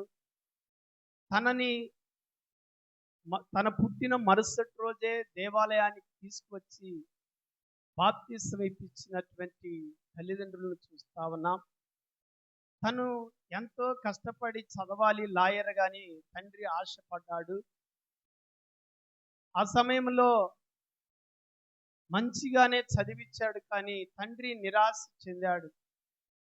నేను చదివించిన చదువేమిటి, మరి తను చేసే పనేమిటి అని చెప్పి అనుకున్నప్పటికీ కూడా తాను ఒక మరి దేవుణ్ణి విశ్వసించినటువంటి వ్యక్తిగా చూస్తా ఉన్నాం. నిజముగా తన జీవితంలో పోపు గారికి ఎదురు తిరగటం అంటే చాలా మరణానికి దారి తీసినటువంటిది. అయినప్పటికీ కూడా ధైర్యంగా నిలబడి తాను ప్రతిపాదించినటువంటి 95 సిద్ధాలు కూడా ఆ దేవాలయ తలుపులకి మరి ఆ మేకులతో కొట్టినట్లుగా చూస్తా ఉన్నాం. అక్కడ ప్రజలందరూ కూడా మరి ఎంతగానో అన్ని ప్రాంతాలకు కూడా మరి ఆ విషయము వెళ్ళిపోయినట్లుగా చూస్తా ఉన్నాం. కష్టమైన, శ్రమైన, వేదనైన, ఇబ్బందులైన, మరణము చావలసిన పరిస్థితి అయినప్పటికీ కూడా తాను ఎంతగానో మరి నిలువబడి ఈ యొక్క పరిశుద్ధ గ్రంథంలోని ఈ యొక్క లేఖనాలను బట్టి ఎంతగానో మరి ఆయన గ్రహింపును ఈ రోజున ఈ రీతిగా బైబిల్ బయటకు వచ్చిందంటే ఆయనే మంచి మొదటి వ్యక్తిగా మనకు కనపడతా ఉన్నాం. తన జీవితంలో మరి మంచి సమరయోధుడుగా ఉన్నాడు. అలాగనే పదాజ్ఞలు పాటించాడు. అలాగనే అపోస్తల విశ్వాస ప్రమాణాన్ని అనుసరించాడు. అలానే మరి స్తోత్ర గీతాలు నేర్చుకొని పాడాడు.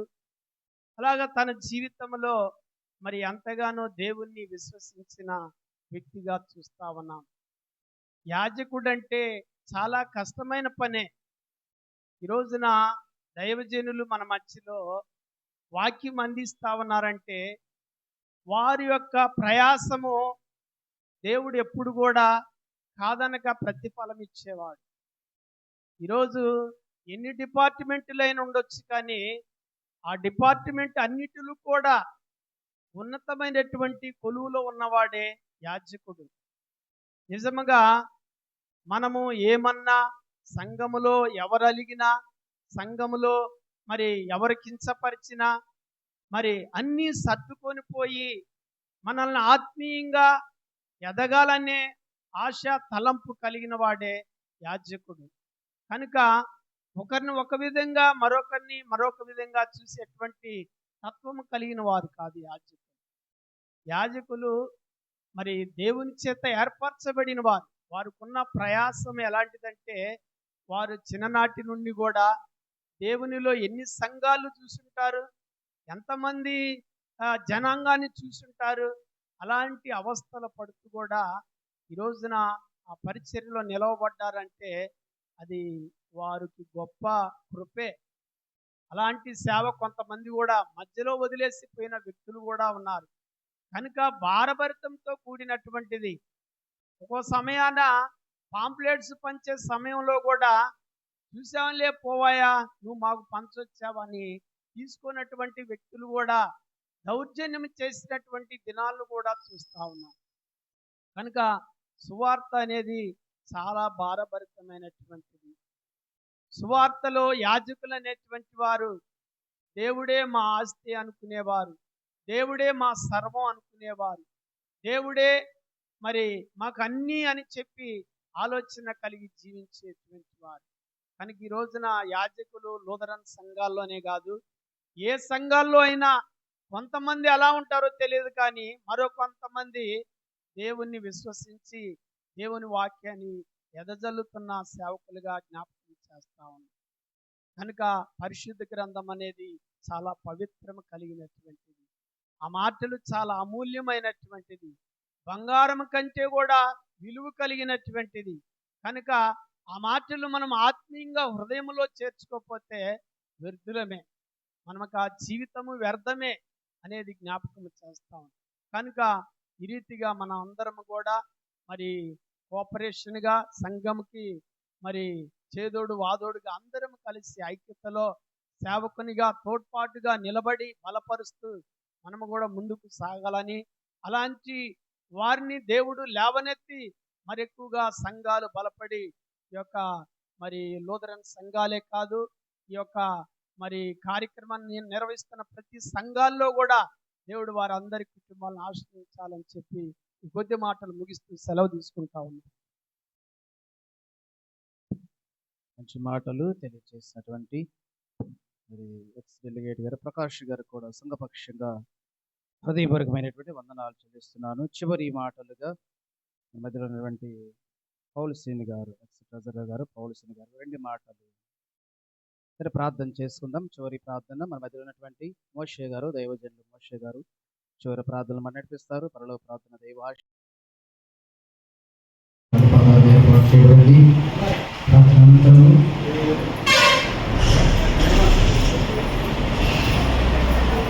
చివరి ప్రార్థనలో మనం జ్ఞాపకం చేసుకుంటాం.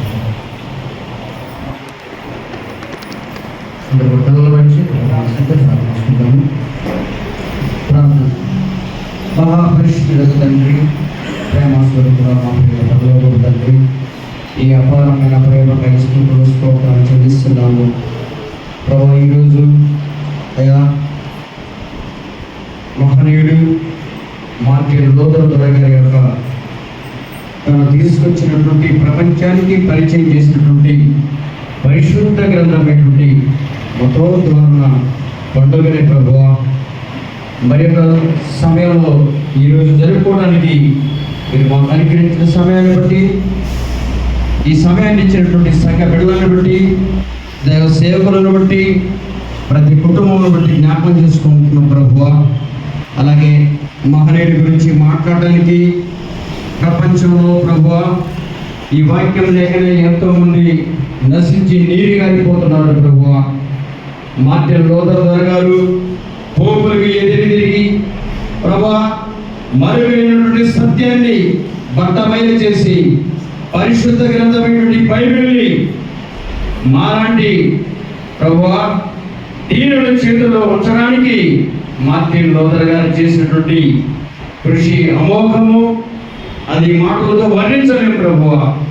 ఆయన ధైర్య సాహసాలను బట్టి నీతిమంతులు ప్రభు నిత్యము సింహముల ధైర్యముగా ఉంటారని మీరు సెలవించారు ప్రభువా. కాబట్టి ప్రభు ఈ సమయంలో మతోద్ధారణ ఈ యొక్క సెలబ్రేట్ జరిపించుకోవడానికి మీరు జరిగించినటువంటి సమయాన్ని బట్టి ప్రభావ, మీరు జరిగించినటువంటి ఈ యొక్క కోరికని బట్టి వందనాలు, స్తోత్రాలు. దైవ సేవలు అలాగే సంఘ బిడ్డల భారం కలిగి ఈ కోరికని ఏర్పాటు చేసుకోవడానికి మీరు ఇచ్చిన సమయాన్ని బట్టి కోటి కోటి కృతజ్ఞత స్తుతులు స్తోత్రాలు చెల్లిస్తున్నాము. వచ్చినటువంటి నైనా ప్రతి కుటుంబాన్ని, వచ్చినటువంటి ప్రతి బిడ్డలను మైకి శబ్ద తరంగం ద్వారా వింటున్నటువంటి బిడ్డలందరూ కూడా మెండైన దీవెనలతో ఆశీర్వదించి ఈ నామానికి మహిమ తెచ్చుకోమని తదుపరి కార్యక్రమం అంతట్లో తోడేని నడిపించి ప్రభువా, ఎందరిలోనైతే ఈ పరిశుద్ధ గ్రంథమైన బైబిల్ లేదో ప్రభువా, వారందరి చేతుల్లో బైబిల్ ఉంచడానికి నీ కృప, కనికరం, కరుణ, కటాక్షములు దయచేసి ప్రతి ఒక్కరి చేతుల్లో బైబిల్ ఉంచడానికి కృప దయచేయమని, అంతేకాదు ప్రభువా సంఘ బిడ్డలు కూడా మార్టిన్ లూథర్ గారి వెనక ప్రభువా రోషం కలిగి, ధైర్యం కలిగి సత్య సువార్తను ప్రకటించడానికి కొరకు ప్రతి ఒక్కరిని లేవనెత్తి పరిశుద్ధాత్మ శక్తి చేత ఒక్కొక్కరిని మీరు బలపరిచి అభిషేకాన్ని ఇచ్చి పరిశుద్ధాత్మ శక్తితో ఈ యొక్క సత్య సువార్తని బోధించడానికి ఆనాడు మార్టిన్ లూథర్ గారు పోపులకి ఎదిరి తిరిగి సత్య సువార్తని అనేక మంది నోళ్లను మోయించి ప్రభువా ఈ యొక్క పరిశుద్ధ గ్రంథమైన బైబిల్ని అనేక మందికి ఎదుగు ప్రభువా వారి యొక్క చేతిలో ఉండడానికి ఎంతో కృషి చేసిన మహనీయుడి ప్రభువా ఇంతవరకు జ్ఞాపకం చేసుకోవడానికి సహాయపడ్డారు తండ్రి. స్తోత్రాలు. చెప్పిన మాటల ప్రభావ ప్రతి ఒక్కరి బిడ్డల హృదయాల్లో ఫలింప చేయండి. నీ కొరకు జీవించి అనేకమైన చల్లారిపోతున్న ఆత్మల కొరకు, అనేక మంది నశించిపోతున్న ఆత్మల పట్ల తపన కలిగి, తాపాత్రం కలిగి ప్రభువా రోషం కలిగి, భారం కలిగి సత్య సువార్తను బోధించినప్పుడు కృపదయ చేయమని ప్రయత్నసారి లూథర్ సంఘాన్ని బలపరిచి నీవే నీ కృప ద్వారా అత్యధిక ఆశీర్వదించమని, వచ్చిన బిడ్డలందరినీ జ్ఞాపకం చేసుకోమని, దైవ సేవకుల యొక్క కుటుంబాన్ని జ్ఞాపకం చేసుకోమని, సంఘ పెద్దలను ప్రతి ఒక్కరిని, స్త్రీలను, పురుషులను ప్రతి ఒక్కరిని దీవించిన కృపలో వర్ధన చేయమని యేసయ్య నామంలో ప్రార్థిస్తున్నాము. ఆమేన్. పరలోక ప్రార్థన దైవాశీర్వాదంతో అందరూ కొనసాగిస్తున్నామని పరలోకమందున్న మాట్లాడి ఈ నామమున శుద్ధపరచబడుగాక, రాజ్యమోచుగా ఉచిత పరలోకమందు నెరవేర్చినట్టు భావిత ఆహారాన్ని దయచేయండి. మడల ప్రాణం చేసిన క్షమించిన ప్రకారం మమ్మల్ని క్షమించండి. శోధంలో ప్రత్యేకాలను తగ్గించండి. రాజ్యము శక్తి మహిమై నిరంతరము కూడా నీవై నావు తండ్రి. ఆమేన్. తండ్రి నా దేవుని ప్రేమై కుమారుడైనటువంటి యేసుక్రీస్తు వారి యొక్క కృపై పరిశుద్ధాత్మ యొక్క సహవాసములు చేరి వచ్చిన మీ అందరూ సంఘానికి ప్రాముఖ్యంగా 508వ సంవత్సరంలో రిఫర్మేషన్ సంఘ సంస్థకు అందించినటువంటి రెవరెండ్ మార్చి గురువు గారిని జ్ఞాపకం చేసుకోవడానికి చేరి వచ్చిన ప్రతి ఒక్కరికి సంఘానికి ఎప్పుడు ఎల్లప్పుడు పరిశుద్ధాత్మదేవుడు సదాకాలము తోడైన నడిపించునుగాక. ఆమేన్. ఆమేన్. అందరికీ వందనాలు. అందరికీ వందనాలు. అల్పాహారం ఏర్పాటు చేయబడి దయచేసి మరి పెద్దలు ముందుకు వచ్చినట్లయితే